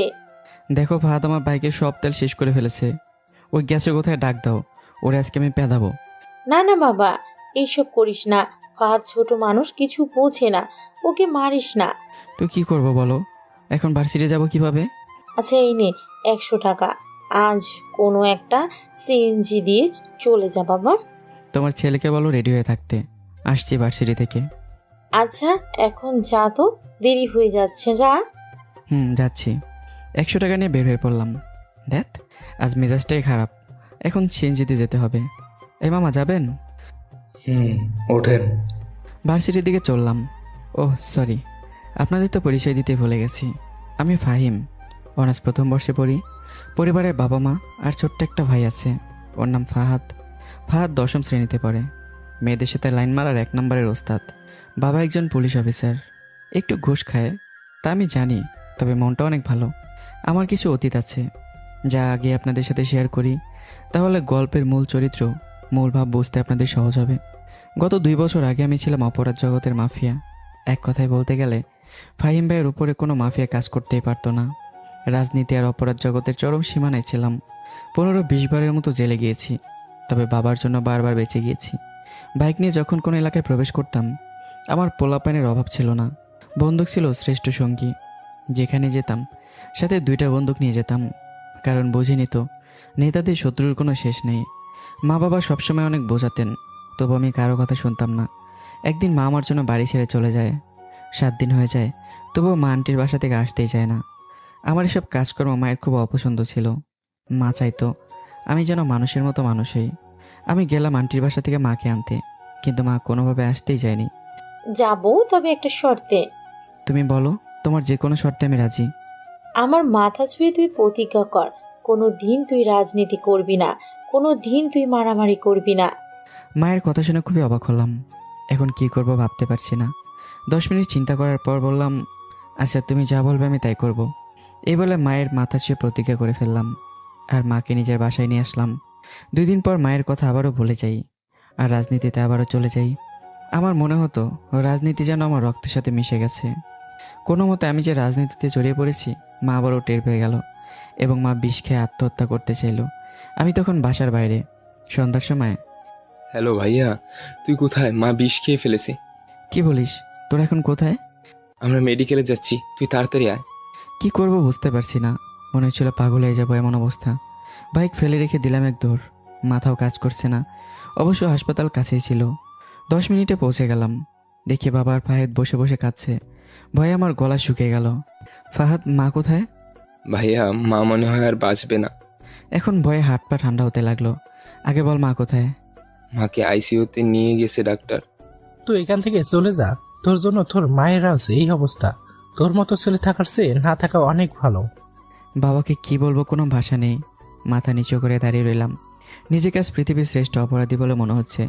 যদি মা মারা যায় তাহলে আমি বেঁচে থেকে কি করব? মনে মনে ভাবছিলাম আমিও চিরবিদায় নিয়ে নেব। বাইরে দাঁড়িয়ে দাঁড়িয়ে কাঁদছি। রাত 10টার সময় খবর আসলো মা একটু সুস্থ আছে। আমার সব অঙ্গ প্রত্যঙ্গ যেন নতুন জীবন ফিরে পেল। মাকে দেখার জন্য পাগল হয়ে গেলাম। বাবার ফাহাদ আগেই দৌড়ে ঢুকে পড়ল। আমি ঢুকবো এমন সময় তোমার ছেলেকে বলে দিও ও যেন আমার সামনে না আসে। এবং সাথে সাথে বাবা মাকে ভেতরে ঢুকতে দিল না। মাকে একটু দেখবো সেই সুযোগও নেই। বুকের ভেতরটা যেন জ্বলে পড়ে যাচ্ছে। তবু আমি বাইরে দাঁড়িয়ে আছি, যদি মাকে একবার দেখতে পাই। এভাবে প্রায় 3 দিন হয়ে গেল, তবু আমি এক পায়ে দিক ওদিক হইনি। না খেয়ে না ঘুমিয়ে দাঁড়িয়ে আছি মাকে একটিবার দেখবো বলে। অবশেষে মা আমাকে ডাকছে। ফাহিম, বাবা এদিকে আয়। মায়ের ডাক শুনে আমি পাগলের মতো ছুটে গেলাম। মায়ের সামনে মাথা নিচু করে দাঁড়িয়ে রইলাম। কোনো কথাই বেরোচ্ছিল না মুখ থেকে। এইদিকে আয় বাবা। মা, তুমি আমাকে মাফ করে দাও। আমি আর কখনো তোমার কথার অবাধ্য হব না। মায়ের মন সবসময় নিরীহই থাকে, সহজেই সন্তানকে ক্ষমা করে দিতে পারে। দেখ বাবা, তোরা দুই ভাই যদি ভালো মানুষ না হতে পারিস তাহলে আমি মরেও শান্তি পাবো না। ওই দিন মায়ের কাছে প্রতিজ্ঞাবদ্ধ হলাম, জীবনের কোনো খারাপ কাজ করব না। তারপর আমরা সবাই ওই শহর ছেড়েই চলে আসি, যেন কেউ খুঁজে না পায়। একদম রাজনীতির মূল কেন্দ্র ছেড়ে, আর কেউ খুঁজে পাইও নি আমায়। এখন একটা ভার্সিটি ভর্তি হয়েছি, আজ 10ম দিন ভার্সিটি যাচ্ছি। পরিচয় পর্ব শেষ। আশা করি এখন আপনারা গল্পটা বুঝতে পারবেন। এবার মূল গল্পে ফিরি। একটা সিএনজি নিয়ে ভার্সিটি পৌঁছালাম। মাত্র 10 দিন হয়েছে ভার্সিটি ভর্তি হয়েছি। তেমন কোনো বন্ধুবান্ধব নেই, তবে মাত্র একজন বন্ধু আছে, পিয়াস। প্রথম দিন ওর সাথে আমি পরিচিত হই, আরও আমার একমাত্র বন্ধু। ক্লাস শেষ করে আবার বাসায় চলে আসলাম। তারপর থেকে আমি একটু অসুস্থ ছিলাম জন্য 4-5 দিন ভার্সিটিও যেতে পারিনি। যখন একটু সুস্থ হলাম, আবার ভার্সিটি বের হবো এমন সময়, হ্যালো দোস্ত, তুই কই? আমি তো বাসায়, ভার্সিটি যাচ্ছি। তুই কোথায়? দোস্ত, আমি বাসায় কয়েকদিন ভার্সিটিতে যাব না। যাবি না কেন? কি হয়েছে? আরে বেটা, আর বলিস না, ভার্সিটিতে একজন বস এসেছে, তাও আবার মেয়ে। কি বলিস, তাই নাকি? হ্যাঁ, কয়েকদিন ধরে ভালোই গুন্ডামি করছে, কাউকে মানে না, তাই আমি কয়েকদিন যাব না। ও আচ্ছা, এই কাহিনী। তুই থাক তাহলে, আমি যাই। আমি বুঝলাম পিয়াস হয়তো অনেক ভয় পাচ্ছে, যার জন্য ভার্সিটি যেতে চাচ্ছে না। ভয় কী জিনিস আমি জানি না, আর আপনারা তো সবই জানেন আমার বিষয়ে। ফোন কেটে বের হয়ে পড়লাম। ওই দিনও বাইক নিলাম না, সিএনজিতেই ভার্সিটি পৌঁছালাম। গেট দিয়ে ঢুকতেই মুখ তুবড়ে পড়ে গেলাম। কি ব্যাপার, দিনের বেলা কানা হয়ে গেলাম নাকি? সাথে সাথে উঠে পড়লাম। পরে বুঝলাম কেউ একজন ইচ্ছে করে আমাকে পা দিয়ে ফেলে দিয়েছে। মনে মনে একটু বিরক্ত হলাম। মন চাইলো ছেলেটার নাকে 4-5টা ঘুষি মারি, কিন্তু না, মা মারামারি করতে মানা করেছে, তাই আর কিছু বললাম না। আমার পড়ে যাওয়া দেখে একদল ছেলে মেয়ে খিক করে হাসতে লাগলো। ওদের মধ্যে থেকে একটা ছেলে আমাকে ডাক দিল, এই বেটে এদিকে আয়। জি ভাইয়া, কিছু বলবেন? বসের সাথে দেখা না করে কই যাস? বস? কিসের বস? কই, আমি তো কাউকে চিনি না। ওদের মধ্যে দিয়ে একটা মেয়ে বের হয়ে আসলো, মুখে সিগারেট। কিন্তু অবাক করার বিষয় হলো, মেয়েটা দেখতে খুবই সুন্দর, খুবই স্মার্ট। যে কোনো ছেলে সহজে প্রেমে পড়ে যাবে। তবে আমার মধ্যে এসব প্রেম ভালোবাসা নেই বললেই চলে। মনে মনে ভাবছি, এত সুন্দর বস আবার সিগারেটও খায়, বিষয়টা একটু দেখতে হয়।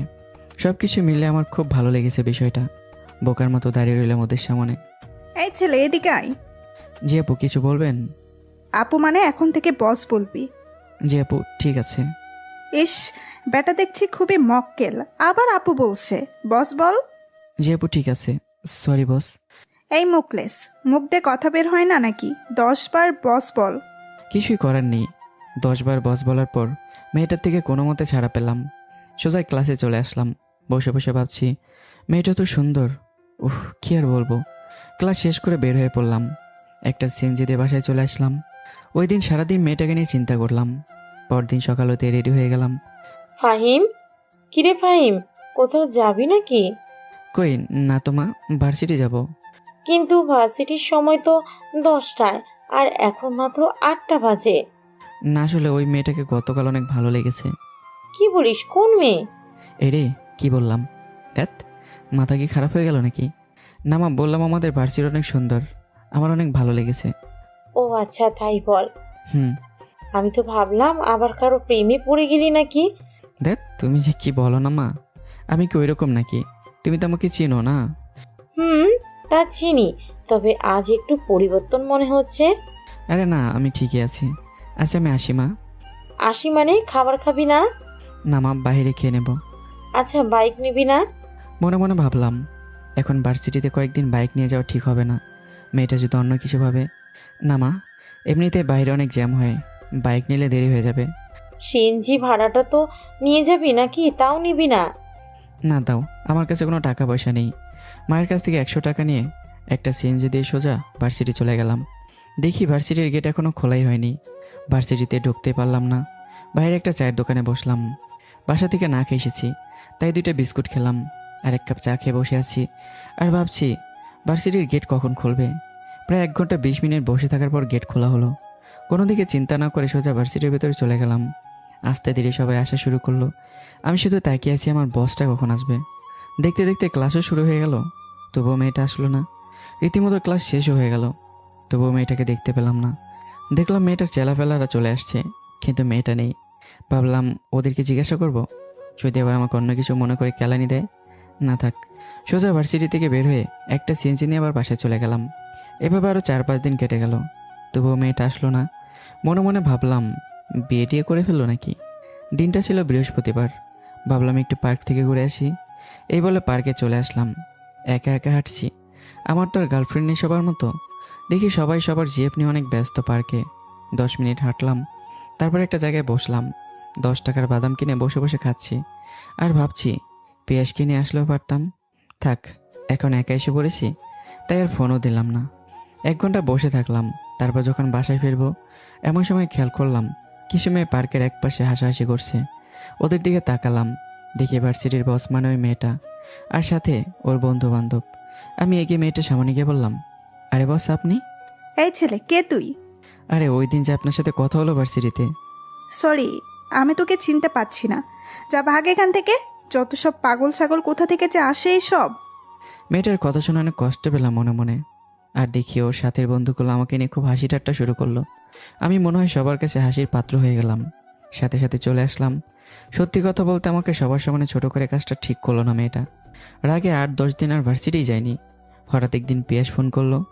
কী রে বেটা, কই হারিয়ে গেলি? কয়েকদিন ধরে তোকে তো কোথাও খুঁজে পাচ্ছি না, তুই কোথায়? আরে দোস্ত আর বলিস না, শরীরটা ভালো না, তাই ভার্সিটি আসতে পারছি না। ও, আমি ভাবলাম হয়তো ভার্সিটির বসের ভয়ে তুই আসছিস না। কী রে, তোর কি আমাকে ভীতু মনে হয় নাকি? ওইসব বস আমি মানি না। ও আচ্ছা, থাক তাহলে। এই বলে পিয়াস ফোন কেটে দিল। মনে মনে বলছিলাম, দোস্ত তুই যদি জানতি আমি কে, তাহলে এসব কথা বলার সাহস পেতি না। কিরে বাবা ফাহিম, আজ 10 দিন হয়ে গেল তুই ভার্সিটিতে যাচ্ছিস না, কি হয়েছে তোর? কই না তো মা, কিছু হয়নি। কিছু তো হয়েছে, আমাকে বলবি না? আরে মা, বললাম তো কিছু হয়নি, তুমি যাও তো এখান থেকে। দেখলাম মা রাগ করে চলে গেল। অবশ্য মায়ের মনে কষ্ট দেওয়াটা ঠিক হলো না, কারণ সন্তানের কিছু হলে মা ঠিকই বুঝতে পারে। দেখ কী যে করি, কাল থেকে ভার্সিটি যাব। পরদিন সকালে খাবার খেয়ে ভার্সিটির দিকে ছুটলাম। বাইক চালানোর মতো মন মানসিকতা হারিয়ে গেছে, তাই বাইক নিয়ে আর ভার্সিটি যাই না। এদিকে গতকাল আবার মাকে উল্টাপাল্টা কথা বলেছি, মা আমার কথা অনেক কষ্ট পেয়েছে। এসব চিন্তা করতে করতে ভার্সিটির দিকে যাচ্ছি। একটা সিএনজি দিয়ে ভার্সিটি পৌঁছে গেলাম। গেট দিয়ে ভেতরে ঢুকবো এমন সময় দেখি ওই মেয়েটা তার ছোট দল নিয়ে বসে আছে। আজকে আমাকে আর কিছু বললো না। আমি সোজা ক্লাসে চলে গেলাম। মন অনেক খারাপ ছিল, কিছু বললে আজ ওকে ছাড়তাম না, না বলে আজ বেঁচে গিয়েছে মেয়েটা। ক্লাস শেষ করে বের হয়ে পড়লাম। এভাবে প্রতিদিন ভার্সিটি আসা শুরু করলাম। একদিন সিএনজি দিয়ে ভার্সিটির দিকে যাচ্ছিলাম। খেয়াল করলাম 5-4টা ছেলে মনে হয় কাউকে আটকেছে বলে মনে হচ্ছে। আমি আমার মতো যাচ্ছি, কিন্তু খেয়াল করলাম ছেলেগুলো একটা মেয়ের সাথে খারাপ ব্যবহার করছে। মেয়েটা একা, তার সাথে কেউ নেই। আমি একটা সিএনজিওয়ালাকে বললাম, ভাই একটু দাঁড়ান, কাজ আছে। সিএনজি দাঁড় করালো। ছেলেগুলোর দিকে যাচ্ছি, এমন সময়, ভাই ওই দিকে না যাওয়াই ভালো, ওরা এই এলাকার মস্তান।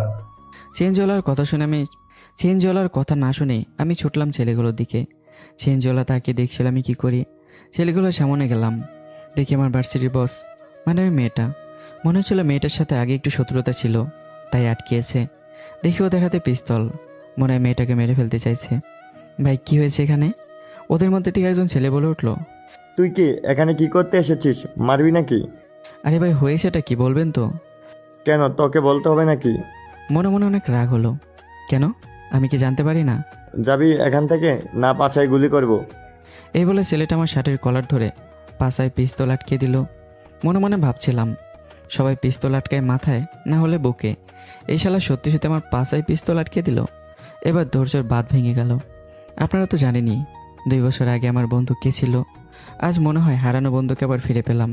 পিছন দিকে ঘুরেই 2টা নাকে ঘুষি মেরে ওই শালার হাত থেকে পিস্তলটা আমার হাতে নিয়ে নিলাম এবং 1 মিনিটের মধ্যে সবগুলো গুলি ছেলের আশেপাশে করে ফেললাম। ওদের আর কারো হাতে কোনো পিস্তলই ছিল না, মাত্র একজনের হাতেই ছিল। আমার পিস্তল চালানো দেখে ছেলেগুলো বুঝে যায় যে আমি কোনো মাফিয়া জগতের কেউ, তাই এমন দৌড়াদৌড়ি শুরু করলো। 1 কিলোমিটারের মধ্যেই তার আর পেছনে ফিরেও তাকালো না। কিন্তু যেই শালা আমার পাশে পিস্তল আটকেছিল ওই ব্যাটাকে ধরে আটকে ফেললাম। কিরে, আমাকে গুলি করবি না? এবার তোর পাশে 8-10টা গুলি করি, দেখ কেমন লাগে। ভাই ভাই আমার ভুল হয়ে গেছে, আমাকে শেষবারের মতো ছেড়ে দেন। ছাড়বো তো নিশ্চয়ই, তবে আগে আমার জুতোগুলো ভালো করে মুছে দে। ঠিক আছে ভাই। এই বলে জুতা মোছা শুরু করলো। দেখি রুমাল দিয়ে মুছতে মুছতে আমার জুতো ছিঁড়ে ফেলবে এমন মনে হচ্ছে। মনে মনে আর হাসি আটকাতে পারলাম না। এবার ওঠ, অনেক মুচিগিরি করেছিস, এবার এই পুকুরে গিয়ে পাক্কা 120টা ডুব দিবি, নাহলে এখান থেকে তোর পাছায় গুলি করব। ঠিক আছে ভাই। এই বলে একদরে পুকুরে নেমে একটানা ডুব শুরু করলো ছেলেটা। মনে মনে আমার খুব হাসি পাচ্ছিল। এদিকে গুলি শব্দে সারা শহরের লোকজন ভয়ে ছোটাছুটি শুরু করে দিয়েছে। এখনই পুলিশ আসবে বলে মনে হচ্ছে। পুলিশ ধরলে আবার আমার ঘুষখোর বা রাগ করবে। বেটা অনেকবার আমাকে বাঁচিয়েছে, তাই অন্য কিছু না ভেবেই মেয়েটাকে নিয়ে আগে কেটে পড়লাম। মেয়েটা শুধু আমার দিকে তাকিয়েছিল, ভয়ে কিছু বলছিল না। পুলিশ আসার আগে ওই জায়গা থেকে পালিয়ে যাই। মজার বিষয় হলো সিএনজিওয়ালা আমাকে তাকিয়ে দেখছিল। আমার মনে আছে প্রথম গুলিটা যখন করলাম দেখি সিএনজিওয়ালার সাথে সাথেই তার গাড়ি স্টার্ট দিচ্ছে, কিন্তু গাড়ি তখন স্টার্ট হচ্ছিল না। কোনো কিছু না ভেবে গাড়ি থেকে নেমে দৌড় দিতে যাবে, এমন সময় তার লুঙ্গিটা সিএনজির কোনো একটা নাটের সাথে আটকে পড়ে খুলে যায়। দেখি লুঙ্গি ফেলেই রেখে দৌড়। অবশ্য তার নিচে একটা হাফ প্যান্ট ছিল। হাস্যকর বিষয়, তাই না? আমি অনেক কষ্টে হাসি আটকেছি, না হলে তখন বিপদে পড়ে যেতাম। পরদিন ভার্সিটিতে এক অনুষ্ঠানে আমি আর আমার ছোট ভাই যাচ্ছিলাম। সেখানে যেতেই কতগুলো মহিলার মাঝখানে একটা মহিলার উপর আমার ভাই পড়ে যায়, আর এই মহিলাগুলোই আমাদেরকে দৌড়ানো শুরু করে। আমি আর ফাহাদ দৌড়াচ্ছি। এক দৌড়ে বাইকের কাছে এসে বললাম, ভাইয়া আমি চালাবো। একটা লাথি মেরে ফেলে দেবো কিন্তু। তারপরে মহিলা এসে ইচ্ছে মতো খেলাবে তোকে। না না ভাইয়া তুমিই চালাও, তবে আমাকে সাথে নিয়ে যাও। আমার পিছনে চোরের মতো উঠে বসে পড়। ফাহাদ আমার পিছনে চোরের মতো উঠে বসে পড়ল। অবশ্যর কাহিনী দেখে রীতিমতো হাসি পাচ্ছে, কারণ মহিলাদের দৌড়ানি খেয়ে ভয়ে আত্মরা হয়ে গেছে আমার ভাইটা। অন্য কিছু না ভেবে সোজা বাইক স্টার্ট দিলাম, একদম বাসায় এসে পড়লাম। আর এদিকে ভার্সিটি থেকে বন্ধুরা ফোন দিচ্ছে আর আমাকে খুঁজছে। আমি বলেছি আমার পেট খারাপ, তাই বাসায় চলে এসেছি। সবাই আমার উপর অনেক রাগ করলো, তবে আমার কিছু করার ছিল না। এখন যদি আবার ভার্সিটি যাই তাহলে মহিলাদের হাতে কেলানি খেতে হবে, আর মান সম্মানটাও মাটিতে মিশে যাবে। এসব চিন্তা করে আর গেলাম না ভার্সিটি। আমাকে রেখেই সবাই কেক কাটার কাজ শেষ করলো। অবশ্য অনুষ্ঠানটা আমার ভালোই লাগছিল, কিন্তু আমার ফাজিল ভাইটার জন্য পুরোটা শেষ করতেই পারলাম না। এই ব্যাটাকে আর কোথাও নিয়ে যাব না। এখন থেকে কোথাও গেলে নিজে একাই যাব। আর ফাহাদ যদি আমার সাথে যেতে চায় তাহলে কানে নিজে 4-5টা মেরে দেব। মা, ফাহাদকে দেখেই। কিরে ফাহাদ, তোর জুতো কোথায়? না মানে আসলে জুতা খুলে ভাইয়ার ভার্সিটির একটা রুমে ঢুকেছিলাম, বের হয়ে দেখি জুতা কে যেন চুরি করে নিয়ে গেছে। কি বলিস রে? ফাইমের ভার্সিটির পোলাপাইন তো অনেক চোর দেখছি। হ্যাঁ মা, একদম নাম্বার 1 চোর সব কয়টা। আমি একপাশে দাঁড়িয়ে দাঁড়িয়ে সব শুনছিলাম। বেটার লুচ্চা বলছি কি না আমার ভার্সিটির পোলাপান চোর, আজ ওর খবর আছে। এসব কথা বলতে বলতে মার ফাহাদ ভেতরে চলে গেল। বিকেলবেলা ফাহাদ কোথায় জানি বের হবে এমন সময়, এই ফাহাদ এদিকে আয়। আমি ফাহাদকে ডাক দিয়ে আমার রুমে নিয়ে আসলাম। ভাইয়া কিছু বলবি আমাকে? হ্যাঁ বলবো। আচ্ছা, বাসায় যখন ঢুকছিলি তখন মা তোকে কি জিজ্ঞাসা করেছে? ওই সময় মা তোর ভার্সিটির পোলাপাইনের কথা জিজ্ঞেস করছিল, অন্য কিছু নয়। ও, ভালো কথা। তা তুই কি বললি? আরে আমি আর কি বলবো, তোর ভার্সিটি সম্পর্কে কি আমি খারাপ কিছু বলতে পারি? বলছি তোর ভার্সিটি ছেলেরা অনেক ভালো, হ্যান্ডসাম, অনেক ভদ্র ইত্যাদি এসব। ও আচ্ছা, তা তুই এত কিছু জানলি কিভাবে? না মানে ভাইয়া বানিয়ে বানিয়ে বলে দিয়েছি। ও, আর এটা বলেছিস যে আমার ভার্সিটির পোলাপান সবগুলো চোর, তাই না? সরি ভাইয়া, মাফ করে দে, ভুল হয়ে গেছে। মাকে কি বলবো বুঝতে পারছিলাম না, তাই এসব বলে দিয়েছি। তাহলে এখন লক্ষ্মী ভাইয়ের মতো কান ধরে দাঁড়িয়ে পড়ো। প্লিজ ভাইয়া ছেড়ে দে। এখন কিন্তু কষিয়ে চর মারবো, যেটা বলছি সেটা কর, আর কোনো কথা আমি শুনতে চাই না। ফাহাদ কেঁদে কেঁদে কান ধরে পাক্কা 20 মিনিট দাঁড়িয়ে রইল। তারপর আগে মুখ লাল করে চলে গেল। এদিকে আজ অনুষ্ঠান ছিল, তাই আগামীকাল ভার্সিটি বন্ধ থাকবে বলে স্যার বলে দিয়েছে। দিনটা এভাবেই কেটে গেল। পরের দিনও কেটে গেল। ভার্সিটি আজ খোলা। সকাল সকাল ঘুম থেকে উঠলাম, ফ্রেশ হয়ে খাবার খেয়ে মায়ের কাছ থেকে 100 টাকা নিয়ে বেরিয়ে পড়লাম। সিএনজি দিয়ে ভার্সিটি পৌঁছে গেলাম। গেট দিয়ে ভেতরে ঢোকার আগেই চিৎকার চেঁচামেচি শব্দ শুনতে পেলাম। ভার্সিটির ভেতর থেকে মনে হচ্ছে বড় ধরনের মারামারি হয়েছে বলে মনে হচ্ছে। একদরে ভার্সিটির ভেতরে প্রবেশ করলাম। ভার্সিটিতে গিয়ে অবাক হয়ে গেলাম, এত মানুষের ভিড় কেন? কি হয়েছে এখানে? দেখে পোলাপানে চারপাশ দিয়ে কাউকে ঘিরে রেখেছে। বিষয়টা একটু দেখতে হয়। অন্য কিছু না ভেবে সোজা মানুষের ভিড় ঠেলে ভেতরে ঢুকে পড়লাম। তারপর যা দেখলাম, এটা দেখার জন্য আমি মোটেও প্রস্তুত ছিলাম না। দেখে পিয়াস রক্তাক্ত অবস্থায় মাটিতে পড়ে আছে। ওকে দেখে আমার প্রায় পাগলের মতো অবস্থা। দোস্ত, তোর এই অবস্থা হলো কি করে? কথা বল দোস্ত প্লিজ। কিন্তু পিয়াস কোনো কথা বলতে পারলো না। বুঝলাম অজ্ঞান হয়ে গেছে। রক্তে চারপাশটা ভেসে গেছে। কারা ওকে মেরেছে কেউ কিছু বলতে পারছে না ভয়ে। কেউ দৌড়তেও চাইছে না। ওকে কাঁধে নিয়ে ছুটলাম রাস্তার দিকে। 5-7 মিনিট দাঁড়িয়ে থাকলাম, কোনো গাড়িও থামছে না। পিয়াসের এই অবস্থা দেখে সবাই ভয়ে চলে যাচ্ছে। এদিকে পিয়াসের রক্তে আমার শার্টটা একদম ভিজে গেছে। কেউ সাহায্যের হাত বাড়াচ্ছে না। যেভাবে হোক পিয়াসকে হাসপাতালে নিয়ে যেতে হবে এবং ওকে বাঁচাতে হবে। কোনো কিছু না ভেবেই আর আগে কাঁধে নিয়ে ছুটলাম পিয়াসকে। হেঁটে যেতে যেতে প্রায় 50 মিনিট লেগে গেছে। অনেক কষ্টে পিয়াসকে হসপিটালে নিয়ে আসলাম। ওকে নিয়ে আসতে আসতে নিজেও আত্মরা হয়ে গেছি। একটা ট্রলি দিয়ে ওকে নিয়ে গেলাম এমার্জেন্সি রুমে। ডক্টর বলল, অনেক রক্তক্ষরণ হয়ে গেছে, আপনি তাড়াতাড়ি রক্তের ব্যবস্থা করেন, নইলে ওনাকে বাঁচানো যাবে না। না না, এইসব কথা বলবেন না, ওকে বাঁচাতে হবে। আমি রক্ত নিয়ে আসছি। একটু তাড়াতাড়ি করেন প্লিজ। আচ্ছা প্লিজ, আপনারা ওর ভর্তির ব্যবস্থা করেন প্লিজ, আমি আসছি। এই বেলা আমি রক্তের সন্ধানে বের হয়ে পড়লাম। যেভাবেই হোক পিয়াসকে বাঁচাতেই হবে। সত্যি কথা বলতে পিয়াসের বাবা নেই। পিয়াস টিউশনি করে অনেক কষ্টে তাদের সংসার চালায়। ওর একটা ছোট বোন আর মা আছে শুনেছি পিয়াসের কাছে, কিন্তু দেখিনি কখনো। বলেছিল এসএসসি পরীক্ষা দেবে ছোট বোন। আমি কি করব বুঝতেছি না। পিয়াসের ফোনটাও নেই, এদিকে কথা বলতে পারছি না পিয়াস। বিপদের কোনো শেষ নেই। ওর বাসার লোকজনকে কিভাবে জানাবো? এখন এসব চিন্তা করলে হবে না। রক্ত খুঁজে বের করতে হবে যেভাবেই হোক। সাথে টাকাও নেই, কি করি এখন? ভাবলাম মাকে একটা ফোন দিয়ে কিছু টাকা আনতে বলি। হ্যালো মা, কোথায় তুমি? তাড়াতাড়ি একটু হসপিটালে আসো, আমার বন্ধু পিয়াস অ্যাক্সিডেন্ট করেছে। কি বলিস? কোন হসপিটালে তোরা এখন? জি মা, আমরা মেডিকেল কলেজ হসপিটালে আছি। তুমি টাকা নিয়ে তাড়াতাড়ি আসো। আচ্ছা ঠিক আছে, আমি এখনই আসছি। এদিকে আমি রক্তের সন্ধান করছি, কোথাও খোঁজ পাচ্ছি না। হঠাৎই একটা মেয়ের সাথে আমার ধাক্কা লাগলো। সরি। It's okay. খেয়াল করলাম ভার্সিটির ওই মেয়েটা, যাকে আমি ঘন্টাদের হাত থেকে বাঁচিয়েছিলাম। আমাকে দেখেই চিনে ফেলেছে। আরে আপনি ফাহিম না? ওই দিন তো আমাকে বাঁচালেন। হ্যাঁ, আচ্ছা আমি এখন আসি, খুব বিপদে আছি, রক্তের প্রয়োজন অনেক। কেন, কি হয়েছে? না আসলে আজ ভার্সিটিতে কারা জানি পিয়াসকে মেরে রক্তাক্ত করে ফেলেছে। এখন অনেক রক্তের প্রয়োজন। কি বলেন এইসব? আচ্ছা রক্তের গ্রুপ কি আপনার বন্ধুর? AB positive. তাই নাকি? আমার রক্তের গ্রুপও তো এবি পজিটিভ। প্লিজ আপনি আমাকে একটু রক্ত দিয়ে সাহায্য করেন, না হলে পিয়াস মারা যাবে। আমি থাকতে আপনার বন্ধু মারা যাবে তা কি করে হয়? আমি দিব রক্ত, চলেন। মনে মনে একটু সাহস পাচ্ছিলাম। মেয়েটাকে ডক্টরের কাছে নিয়ে গেলাম। ডক্টরের রক্ত পরীক্ষা করে বলল, সবকিছু ঠিক আছে, ব্লাড ট্রান্সফার করা যাবে। প্লিজ তাহলে দেরি না করে ব্লাড ট্রান্সফার শুরু করেন। ডক্টর আমাকে রুম থেকে বের করে দিল এবং পিয়াসের শরীরে রক্ত দেওয়া শুরু করলো। বাইরে বসে বসে কাঁদছি। যদি পিয়াস মারা যায় তাহলে কি হবে ওর ফ্যামিলিটার? এর মধ্যে মা এসে হাজির। কি রে ফাহিম, কি হয়েছে তোর বন্ধুর? মাকে সব কিছু খুলে বললাম। তারপর মা বুঝতে পারলো এখন রক্ত দেওয়া হচ্ছে পিয়াসকে। ও আচ্ছা ঠিক আছে, রক্ত দেওয়া শেষ হোক, এই পর্যন্ত আমরা অপেক্ষা করি। মা আর ফাহাদ এসেছে। আমি মাথা নিচু করে বসে আছি। ভাইয়া কাঁদিস না, সব ঠিক হয়ে যাবে। ফাহাদকে বুকে জড়িয়ে কেঁদে কেঁদে বললাম, সব যেন ঠিক হয়ে যায়। এর মধ্যে মেয়েটা বের হয়ে এলো। বুঝলাম রক্ত দেওয়া শেষ। আচ্ছা পিয়াস এখন কেমন আছে?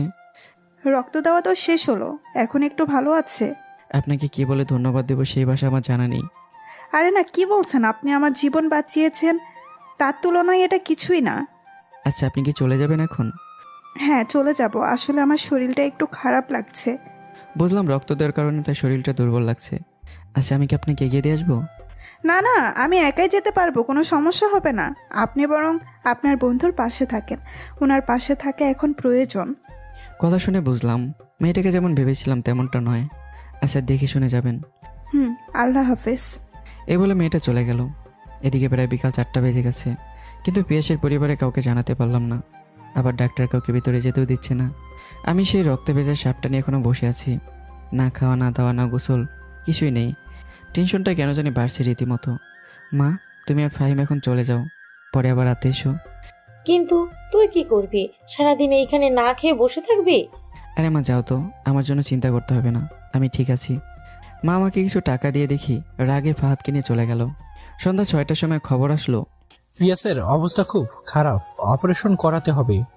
আপনি অপারেশনের ব্যবস্থা করেন, যা কিছু দরকার হয় আমাকে বলবেন। রোগী হুঁশ ফিরেছে, আপনার সাথে কথা বলতে চাচ্ছে। এক দৌড়ে পিয়াসের কাছে গেলাম। দেখি পিয়াসের চোখ দিয়ে পানি ঝরছে। দোস্ত এখন কেমন আছিস? বাঁচবো না রে দোস্ত, ওরা আমাকে অনেক মেরেছে। আমি তোকে ফোন দিতে চেয়েছিলাম, আমার ফোনটাও ভেঙে ফেলেছে। তোকে কারা মেরেছে? নামগুলো বল আমাকে, পরেরটা আমি বুঝতেছি। আমাদের ভার্সিটির রবিন, জিহাদ আর রাফসান আর ওদের বন্ধুরা আমাকে মেরেছে। আমার মাথায় কারেন্টের মতো যেন জ্বলে উঠলো আগুন। আমাকে আবার সেই পথে ফিরতেই হবে মনে হচ্ছে।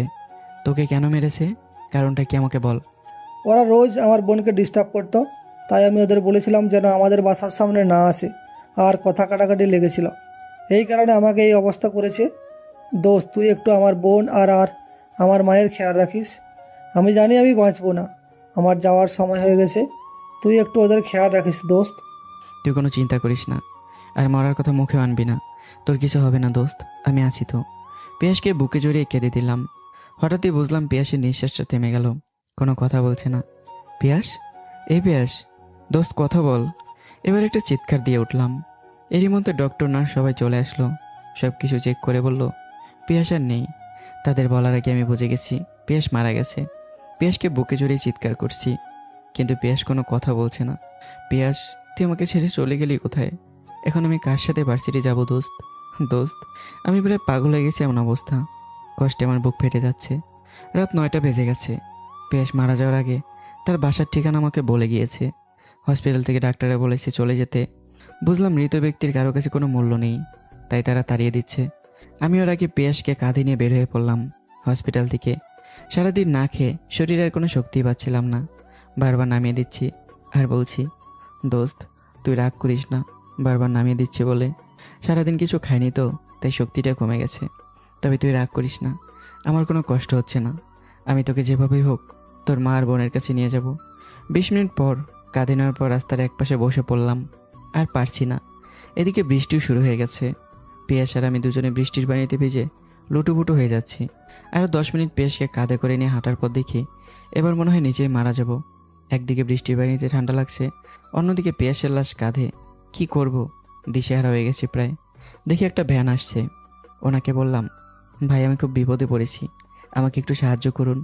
ভ্যান চালক আমাকে বলল আপনি ওনাকে নিয়ে ভ্যানে উঠে বসেন।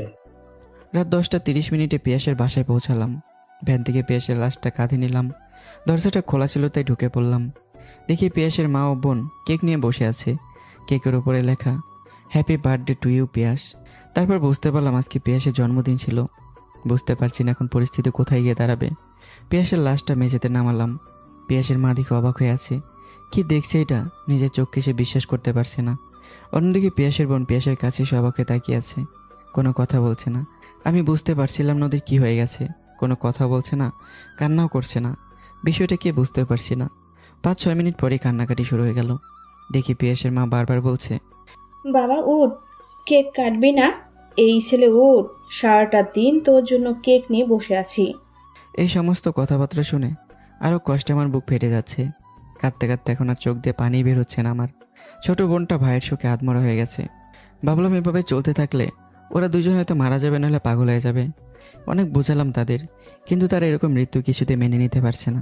আর মানবে বা কী করে? পরিবারটা তো মনে হয় শেষ হয়ে যাচ্ছে চোখের সামনে। রাতে আমি বিভিন্ন মসজিদে মাইকিং করে দিলাম, সকাল 10টায় জানাজা হবে।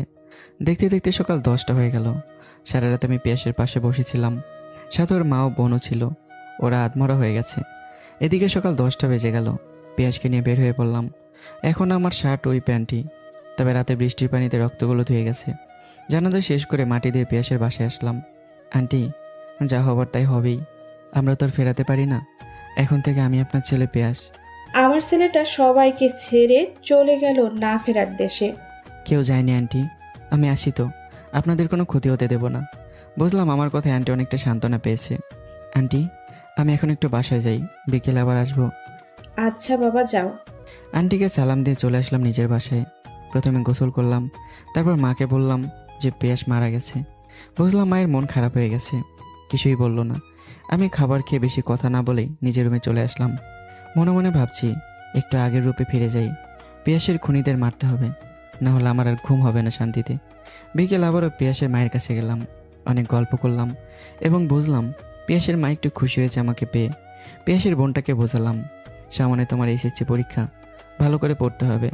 আমি তোমাকে প্রতিদিন নিয়ে যাবো বা নিয়ে আসবো, তুমি কোনো চিন্তা করো না, মনোযোগ সহকারে পড়াশোনা করো। এই বলে চলে আসলাম। বাসায় এসে আমার গোপন আলমারি থেকে 2টা পিস্তল বের করে বিছানার নিচে রাখলাম। পরদিন সকালে ঘুম থেকে উঠে খাওয়া দাওয়া শেষ করে পিস্তল 2টা পেছনে গুজে ভার্সিটির উদ্দেশ্যে রওনা হলাম। সামনে আজকে যাকে পাবো তাকে না ফেরার দেশে পাঠিয়ে দেব। একটা সিএনজি নিয়ে ভার্সিটি চলে গেলাম। ভার্সিটির ভেতরে গিয়ে কারোর সাথে তেমন কথা বললাম না। সত্যি বলতে কি আছে যে তার সাথে কথা বলবো। সোজা ক্লাসে চলে গেলাম। চুপ করে সবার পেছনের সিটে বসে পিয়াসের খুনিদের খুঁজছি মনে মনে, কিন্তু কাউকে দেখছি না আশেপাশে। মনে হয় আজ কেউ আসেনি। ক্লাস শেষ করলাম এবং রবিনা জিহাদের বাসার ঠিকানা পেয়ে গেলাম। বুঝলাম ওরা বিষয়টা জেনে গেছে, তাই হয়তো গা ঢাকা দিয়েছে। ক্লাস শেষ করে বাসায় আসলাম, আবার বিকেলে বের হয়ে পড়লাম রবিন আর জিহাদের এলাকার দিকে। সাথে পিস্তল 2টা ভালো করে পিছনে গুঁজে নিলাম, সামনে পেলেই গুলি করব ওদের। সারা শহরে আমার পোলাপান ছিল, ওদের এলাকায় ঢুকতেই পোলাপানের সাথে দেখা। ভাই ভাই আপনি এখানে এতদিন কই ছিলেন ভাই? আমি ছিলাম ভাই একটু বিপদে। শোন, তোদের একটা কথা বলি। জি ভাই, একটা না 4-5টা বলেন। তারপর রবিন আর জিহাদের কথা পোলাপানদের বললাম। ওরা বলল একদিনের মধ্যে খবর এনে দেবে। আমি সন্ধ্যার আগে আবারও পিয়াসের বাসায় গেলাম, দেখি আন্টি রান্না করেছে। তারপর অনেক গল্প করলাম। রাতের খাবার পিয়াসের বাসায় গিয়ে খেয়ে নিলাম। আন্টিকে বলে আসলাম, যা প্রয়োজন আমাকে বলবেন, নিজের ছেলে মনে করে। যেসব জিনিস আন্টির বাসায় নেই আন্টি আমাকে বলল। আমি বলেছি সকালে এনে দেবো বাজার থেকে। পরদিন সকাল হতেই চলে গেলাম বাজারে। আন্টি যাবতীয় সব জিনিস কিনে আন্টির বাসায় দিয়ে আসলাম। আন্টি খুব খুশি। তারপর ভার্সিটি যাব বলে চলে আসলাম। ভার্সিটি গিয়ে আবারও আশেপাশে ওদের খুঁজছিলাম, কিন্তু কাউকে দেখতে পেলাম না। বুঝলাম যে ওরা আসেনি। ক্লাসের একটা ছেলের কাছে রাফসানের বাসার ঠিকানাটা নিয়ে নিলাম। বিকেলে রাফসানের এলাকায় ঢুকলাম। ওইখানে আমার পোলাপানের অভাব নেই। এলাকায় প্রবেশ করতেই পোলাপান আমাকে ঘিরে ফেলেছে। তারপর রাফসানের কথা ওদের বলে আসলাম। ওরা বলল একদিনের মধ্যে সব খবর আমাকে দেবে। আবারও চলে আসলাম। বুঝলাম এখন থেকে যা করার সব আমার পোলাপানই করবে। রাতে ফোন এলো রবিন আর জিহাদের এলাকা থেকে। পোলাপান খবর পেয়েছে রবিন আর জিহাদ একসাথে আছে। ওরা আগে থেকে একটু ভালো বন্ধু ছিল, আর এখন নাকি একটা নাইট ক্লাবে আছে। তারপর আমাকে নাইট ক্লাবের নামটা বলে দিল। আমি আগে থেকেই শহরের কোথায় গিয়েছে সব জানতাম। রাত 11টার সময় বের হয়ে পড়লাম। সাথে কিছু মুখোশ নিলাম যাতে কেউ চিনতে না পারে। রাত 12টার সময় নাইট ক্লাবে পৌঁছালাম। ভেতরে ঢোকার আগে বুঝলাম ভালোই নাচ গান হচ্ছে। পিস্তলে ভালো করে বুলেট ভরে নিয়ে সব কিছু রেডি করে রাখলাম যাতে সমস্যা না হয়। আমি আস্তে আস্তে ঢুকে পড়লাম। অনেক পোলাপান ভেতরে মদ পান করছে। আমি আবার এসব নেশায় ছিলাম না। আমি আমার মতো রবিনা জিহাদকে খুঁজছি। হঠাৎই দেখি রবিনা জিহাদ বসে বসে নেশা করছে, জুয়ো খেলছে। আমি এবার আর দেরি করলাম না, বাথরুমে ঢুকে সব কিছু বদলে ফেললাম আর মুখোশটা ভালো করে পরলাম। বাথরুম থেকে বেরোতেই কোনো কথা নেই, সোজা ওদের কাছে চলে গেলাম। ওরা তখন খেলা নিয়ে বিজি ছিল, আমাকে খেয়াল করেনি। পেছন থেকে পিস্তল 2টা বের করলাম। 2 হাতে 2টা পিস্তল নিয়ে রবিনের বুকে 4টা গুলি করলাম, জিহাদের মাথায় 2টা করলাম। এদিকে সবাই আতঙ্ক হয়ে গেছে গুলির শব্দে। রবিন আর জিহাদ সাথে সাথে মারা গেল। বুঝলাম পুলিশ আসতে বেশি সময় লাগবে না। কেটে পড়ি এখান থেকে, না হলে ভেজালে পড়ে যাব। সাথে সাথে কেটে পড়লাম। পিস্তল 2টা হাতে, যদি কেউ আটকাতে চায় তাহলে বুকে গুলি করে দেব। ভয়ে কেউ সামনে আসার সাহস পেল না। আর আমি অন্যদিকে না থেকে সোজা বাসায় চলে আসলাম। রাত তখন 4টা বেজে গেছে। সবাই ঘুমাচ্ছিল, কেউ টেরও পায়নি। আর খুনগুলো এত চিন্তাভাবনাও নিখুঁত করে করেছি, জানি পুলিশ তার কোনো সূত্র বের করতে পারবে না। ওই দিন আর টেনশনে ঘুমিয়ে হলো না, বুঝতেই তো পারছেন। এদিকে সকালে বাবার কাছে খবর আসলো গতকাল 2টা মার্ডার হয়েছে নাইট ক্লাবে। আর বাবার কাছে দায়িত্ব বলল খুনিকে খুঁজে বের করার। সত্যি কথা বলতে রবিন আর জিহাদ ছিল কোটিপতির ছেলে। ওদের কোনো টাকা পয়সার অভাব নেই আমি জানি, তাই ওদের বাবারা অনেক চেষ্টা করবে আমাকে খুঁজে বের করার। সেই বিষয় নিয়ে আমার টেনশন নেই, কারণ অপরাধ যেমন পৃথিবীতে আছে তেমনি তার শাস্তির ব্যবস্থাও আছে। কোনো অপরাধী আজ পর্যন্ত মুক্তি পায়নি। জানি হয়তো আমি মুক্তি পাবো না, কিন্তু তার আগে সবগুলোকে শেষ করতেই হবে। দেখি বাবা খুব তাড়াতাড়ি করে অফিসের দিকে চলে গেল। বুঝলাম বাবার উপর খুব চাপ দিয়েছে তার সিনিয়র অফিসারগুলো। আমি খাবার খেয়ে আবারও নিজের রুমে এসে চিন্তা করছি বাকি কাজগুলো কিভাবে সম্পন্ন করা যায়। ওই দিন আর ভার্সিটি গেলাম না, সারাদিন বাসা থেকেও বের হলাম না। বিকেল আবারও ফোন আসলো রাফসানের এলাকা থেকে। রাফসান নাকি কক্সবাজার চলে গেছে, আরেকটা হোটেলে উঠেছে। হোটেলটার নাম বলল। বুঝলাম অনেক বড় হোটেল আর ভালো সিকিউরিটি আছে, তাই একটু ভালো চিন্তা করতে হবে। ওই দিন চিন্তাভাবনায় কেটে গেল।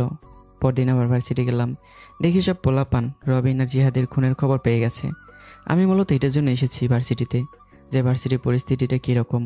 বুঝলাম পরিস্থিতি খুব একটা ভালো না, তাই ওই দিন আর তেমন ক্লাস না করে কেটে পড়লাম। সোজা পিয়াসের মায়ের কাছে চলে আসলাম। দেখি ঘুমাচ্ছে আন্টি, আর ওইদিকে পিয়াসের বোন পড়ছে।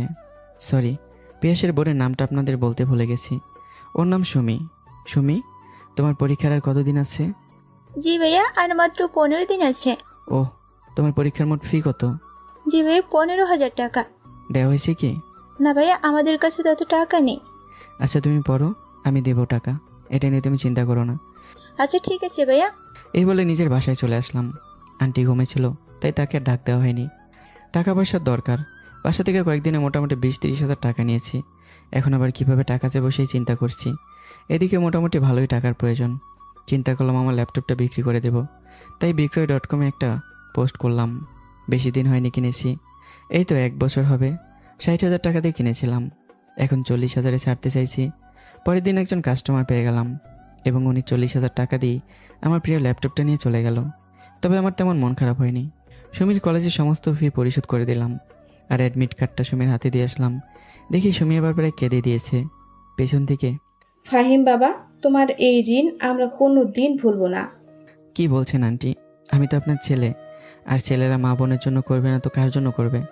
আন্টিকে সালাম দিয়ে বলে আসলাম আমি আমার এক বন্ধুর কাছে যাব, আসতে 5-6 দিন সময় লাগবে।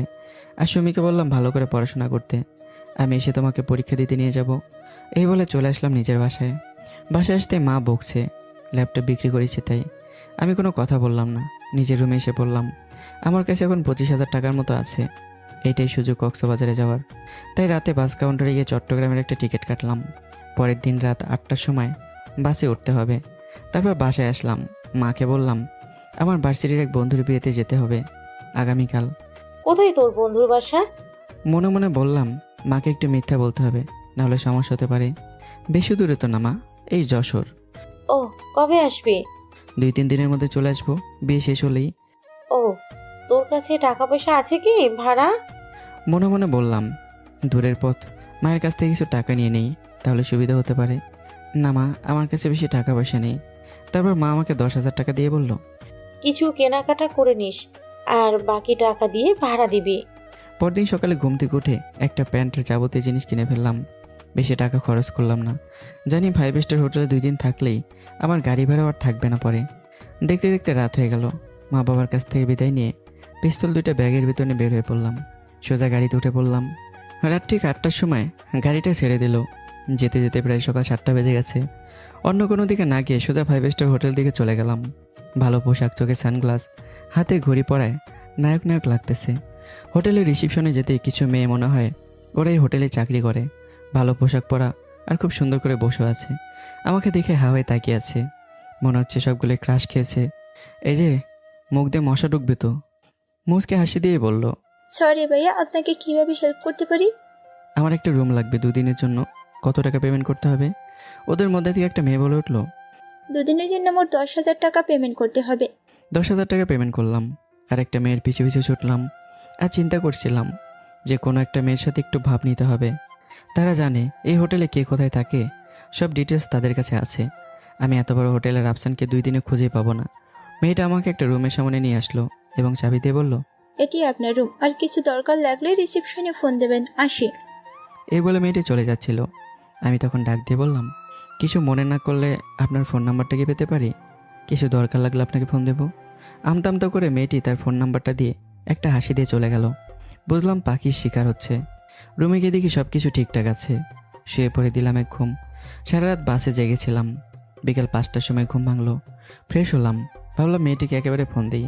প্রথমবার কোনো সাড়া নেই, দ্বিতীয়বার সালাম দিয়ে ফোনটা রিসিভ করলো। তারপর আমি পরিচয় দিলাম। প্রায় 30 মিনিটের মতো কথা বললাম। বুঝলাম মেয়েটি আস্তে আস্তে দুর্বল হয়ে যাচ্ছে। মেয়েটি আমার জন্য খাবার নিয়ে আসলো। খাবার দিয়ে একটু হাসি দিয়ে চলে গেল। অনেক ক্ষুধার্ত ছিলাম, সব খাবার খেয়ে নিলাম। মেয়েটা রাতে আমাকে আবারও ফোন দিল, আর 1 ঘন্টা কথা হলো। তারপর আমি তাকে রাফসানের কথা বললাম, ওই নামে কেউ থাকে কি না। মেয়েটি সহজ মনে রাফসানের রুমের ঠিকানা বলে দিল আমাকে। রাত 3টার সময় পিস্তল 2টা পেছনে গুজে রাফসানের রুমের সামনে গিয়ে হাজির হলাম। টোকা দিলাম। রাফসান ভেবেছিল হয়তো কোনো কর্মচারী তাকে ডাকছে। সে দরজা খুলে ফেললো। সাথে সাথে এক লাথি মেরে তার রুমের ভিতরে তাকে মেঝেতে ফেলে দিলাম এবং রুমের দরজা লক করে ফেললাম। কোনো কথা ছাড়াই মাথায় একটি আর বুকে 2টা গুলি করে ফেললাম এবং সাথে সাথে 5 স্টার হোটেল ত্যাগ করলাম। বাস স্ট্যান্ডে এসেই ভোর 4টার বাসে উঠে পড়লাম। পরদিন বিকেলে বাস থেকে নেমে সোজা পিয়াসের কবরের পাশে গিয়ে দাঁড়ালাম। দোস্ত, তোর সমস্ত খুনিদের শেষ করেছি, এবার তুই শান্তি তো। আর আমাকে দোয়া কর, আর তুই মাফ করে দিস আমাকে। আমি তোকে বাঁচাতে পারলাম না, মাফ করে দিস দোস্ত প্লিজ। সোজা বাসায় আসলাম, এসে ঘুমিয়ে পড়লাম। ঘুম ভাঙলো পরের দিন সকালে। দেখি 5 স্টার হোটেলের মেয়েটা আমাকে অনেক ফোন দিয়েছে। ঘুমের জন্য ধরতে পারিনি। বুঝলাম ওর সাথে কথা বলে ঝামেলায় পড়ে যাব, তাই সিমটা খুলে পানিতে ফেলে দিলাম। ওই দিন আর ভার্সিটি গেলাম না। ভাবলাম পিয়াসের পরিবারের কী অবস্থা একটু জেনে আসি। পিয়াসের বাসায় ঢুকলাম। পিয়াসের মা ও বোন দেখি ভালোই আছে। এদিকে সুমির পরীক্ষার মাত্র কয়েকদিন বাকি। আবার নিজের বাসায় চলে আসলাম। পরদিন সকালে ভার্সিটি গেলাম। গেট দিয়ে ঢুকতে দেখি কিছু পোলাপান, মনে হয় নতুন কোনো গ্রুপ। ওদের মধ্যে থেকে একটা ছেলে বলল, এই বেটা এদিকে আয়। এমনিতেই মন মেজাজ ভালো না, তারপর আজ যদি আবারও বেশি তেরামি করে তাহলে আজ ব্যাটাদের বোঝাবো আমি কে। জি ভাই, কিছু বলবে? বাসে দিতে এসে এত বাপলসকে, তোর বাসা কোথায়? বুঝলাম কোনো কারণ ছাড়াই ঝগড়া করতে চাইছে। কই না তো ভাই। কিন্তু ছেলেটি আমার কোনো কথা শুনলো না, সোজা এসে আমার কলার ধরে 2টা থাপ্পড় মারলো। তবুও কিছু না বলে চলে আসলাম বাসায়। এমনিতেই খুনের ঝামেলা, আবার যদি নতুন কোনো ঝামেলায় জড়িয়ে যাই তাহলে বিপদে পড়ে যাব। ভাবলাম কয়েকদিন আর ভার্সিটি যাব না। এমনিতেই 3টা খুন করেছি, জানি না সামনে আমার জন্য কেউ অপেক্ষা করছে। এভাবে 4-5 দিন কেটে গেল, ভার্সিটি যাই না। একদিন সকাল 11টার দিকে, ভাইয়া আজ তোর ভার্সিটির সামনে দিয়ে যাচ্ছিলাম, কয়েকটা ছেলে আমাকে কান ধরে উঠবোস করেছে আর 4-5টা থাপ্পড় মেরেছে। ওরা কারা? তুই কিছু করেছিস ওদের? না ভাইয়া, ওরা আমাকে দোকান থেকে সিগারেট আনতে বলেছিল, কিন্তু আমি না করেছি, তাই আমাকে মেরেছে। আচ্ছা তুই 10 মিনিট পর আমার রুমে আয়, এখন যা। ভাত কাঁদছে, আজ ওদের রেহাই নেই। আমি মনে মনে আন্দাজ করতে পারছিলাম কে হতে পারে। পিস্তল 2টা পেছনে গুজেই ফাতকে ডাক দিলাম, দেখলে চিনতে পারবি তো? জি ভাইয়া, দেখলে চিনবো। চল আমার সাথে। ফাতকে বললাম, যা বাইকটা নিয়ে বের হয়ে আয়। বাইক নিয়ে সোজা ভার্সিটির ভেতরে প্রবেশ করলাম। দেখ তো কারা তোকে মেরেছে। ফাত কয়েকটা ছেলেদের দেখিয়ে দিল, আমিও চিনলাম। কয়েকদিন আগে যে ছেলেগুলো আমার সাথে ওস্তাদি করেছিল এই ছেলেগুলোই। ফাহাদকে বললাম, যা তুই বাইকটা নিয়ে বাসায় যা, আমি একটু আবার বাসায় আসছি। সাথে সাথে ফাহাদ বাইক নিয়ে চলে গেল। এদিকে আমার কাজ আমি শুরু করে দিলাম। অন্য কোথাও না গিয়ে সোজা ছেলেগুলোর দিকে এগিয়ে গেলাম। এখানে কে একটু আগে একটা ছোট ছেলেকে মেরেছিল? ওদের মধ্যে দিয়ে একটা ছেলে বলে উঠল, আমি মেরেছি। কিরে, তুই কি বিচার করতে এসেছিস নাকি? ভাই আমাদের ভুল হয়ে গেছে। তুই এদিকে আয়, তোর সাথে আজ কথা আছে। ছেলেটার সাথে সাথে আমার সামনে চলে আসলো। আমি রাগে এমন জোরে একটা ওর কানে নিচে চড় মারলাম, দেখে কান দিয়ে রক্ত ঝরা শুরু করেছে। একটু পরে ছেলেটা অজ্ঞান হয়ে মাটিতে পড়ে গেল, আর তার বন্ধুরা দৌড়ে আসলো আমাকে মারার জন্য। আমি আমার জায়গা থেকে এক পাও এদিক সেদিক হলাম না। পেছন থেকে 2টা পিস্তল বের করলাম এবং 2জনের পায়ে 2টা গুলি করে দিলাম। এবার বাকিগুলো আমার পায়ে পড়ে গেল। আমি ওদের পাশে একটা লাথি মেরে দাঁড় করালাম। সবগুলো এক সিরিয়ালে বসলো। শোন, তোদের সবাইকে বলছি, আমি কে তোরা কি জানিস? না ভাই। ফাহিম ভাইয়ের নাম শুনেছিলি জীবনে কখনো? তার কাজকর্ম সম্পর্কে কিছু জানিস? আমি হলাম সেই বিখ্যাত ফাহিম ভাই। আমার নাম শোনার পর কলেজে সবাই ভয় পেয়ে গেল এবং এরপর থেকে আমি হয়ে গেলাম ভার্সিটির বস। বসগিরি ভালোই চলছিল, কিন্তু এই সুখ আর বেশি দিন টিকলো না। ডিবি খুনের তদন্ত করে গ্রেপ্তার করে ফেললো আমাকে এবং 3টা খুনের জন্য 12 বছরের জেল দিল আমাকে। বাবা আমাকে অনেক চেষ্টা করেছে বাঁচাতে, তবে পারেনি। সব কিছু ছেড়ে চলে গেলাম জেলে। শিক্ষা জীবন এখানেই সমাপ্তি আমার। দেখতে দেখতে জেলেই 5 বছর পার হয়ে গেল। ফাহাদও ভার্সিটি উঠে পড়েছে, আর পিয়াসের বোনের নাকি বিয়ে হয়ে গেছে। খবরটা শোনার পর খুব খুশি হয়েছিলাম। এদিকে মা আমার জন্য চিন্তা করতে করতে কয়েকদিন পর অসুস্থ হয়ে যায়। জানি না কবে মারা যায় মা। দেখতে দেখতে 7 বছর হয়ে গেল জেলখানায়। একদিন হঠাৎ করে খবর আসলো মা মারা গেছে। ফাহাদ কেঁদে কেঁদে আমাকে বলে আবারও চলে গেল। সেদিন আমার নিজেকে মৃত মনে হচ্ছিল, বেঁচে থেকেও যেন মরে গেছি আমি। কলেজেটা আমার ফেরে যাচ্ছে, কিন্তু আমাকে জেল থেকে বেরোতে দিল না। পৃথিবীর বুকে এর চেয়ে বেশি কষ্ট মনে হয় না আর কিছু হতে পারে। দেখতে দেখতে 12টা বছর শেষ হয়ে গেল। আমিও মুক্তি পেলাম। ফাহাদ বিয়ে করে ফেলেছে, বাবারও অবসর হয়ে গেছে, আর মা তো আমার জন্য শেষ পর্যন্ত মারাই গেল। জেল থেকে বের হয়ে সোজা বাসায় আসলাম। আমার চুলদারি সব কিছু অনেক বড় বড়। কেউ আমাকে চিনতে পারছিল না। আমাকে পাগল বললেই ভালো মানাবে, তবে ফাহাদার বাবা ঠিক চিনতে পেরেছিল। বাবা গত 12টি বছর আমার জন্য অনেক কষ্ট করেছে, তবে মুক্ত করতে পারেনি। বাবার কাছে গিয়ে 1 ঘন্টা বুকে জড়িয়ে কান্না করলাম। সেই কবে থেকে দেখি না বাবাকে, আর মাকে দেখার মতো ভাগ্য আমার ছিল না, তাই দেখতেও পাইনি। বাবাকে বললাম মায়ের কবরের পাশে নিয়ে যেতে। বাবা আমাকে মায়ের কবরের পাশে নিয়ে গেল। কবরের সামনে গিয়ে আমি দিশেহারা হয়ে গেলাম, কান্না ধরে রাখতে পারলাম না। মা, তুমি আমাকে মাফ করে দিও। আমার জন্য আজ তুমি কবরের দেশে চলে গেছো। বিশ্বাস করো, তোমাকে শেষবারের জন্য দেখতেও আসতে দেয়নি ওরা। সেদিন আমার কলেজাটা ছিঁড়ে গেছিলো মা, তুমি বিশ্বাস করো। কেন আমি আসার আগে তুমি পৃথিবী ছেড়ে চলে গেলে? কেন মা? তোমাকে শেষবারের মতো দেখতে পারলাম না। জানি মা তুমি ফিরে আসবে না, তবুও তোমাকে আমি কোনোদিন বলতে পারবো না মা। তারপর পিয়াসের কবরের পাশে গিয়ে বললাম, দোস্ত তুই কেমন আছিস? তুই তো সবই দেখছিস। তোর জন্য আমি সব কিছু ত্যাগ করেছি, শুধু তোর খুশির জন্য। আমার জীবনের সব কিছু আমি শেষ করে দিয়েছি, তবে আমি মন খারাপ করিনি। তোকে আমি অনেক ভালোবাসি দোস্ত, ভালো থাকিস সবসময়। এভাবে একজন বন্ধু তার বন্ধুর জন্য সব কিছু ত্যাগ করে দেয়, আর গল্পটা এখানেই শেষ হয়। তো তো বন্ধুরা, কেমন হয়েছে গল্পটি? আর হ্যাঁ, হয়তো বা গল্পটি ভালো নাও লাগতে পারে, একটা ছোট গল্প, শেষে মিল হলো না। তবে সব গল্প তো আর একরকম হয় না, এটা আপনাদের একটু বুঝতে হবে। তো যাই হোক, যদি ভালো লাগে একটা কমেন্ট করে যাবেন। দেখা হচ্ছে আবারও নতুন কোনো গল্পে। সে পর্যন্ত সবাই ভালো থাকবেন। আল্লাহ হাফিজ। আর হ্যাঁ, দুই পৃথিবী গল্পের কথা সবাই বলছিলেন, এই গল্পটা এখনও পুরো কমপ্লিট লেখা হয়নি। 2-3টা সিজন লেখা হয়েছে। আপনারা যদি চান তাহলে 2-3টা দিতে পারি, আর যদি চান যে না একসাথে এক সিরিয়ালে দেব, তাহলে কয়েকদিন দেরি হবে। তো এই পর্যন্ত ভালো থাকবেন। টাটা।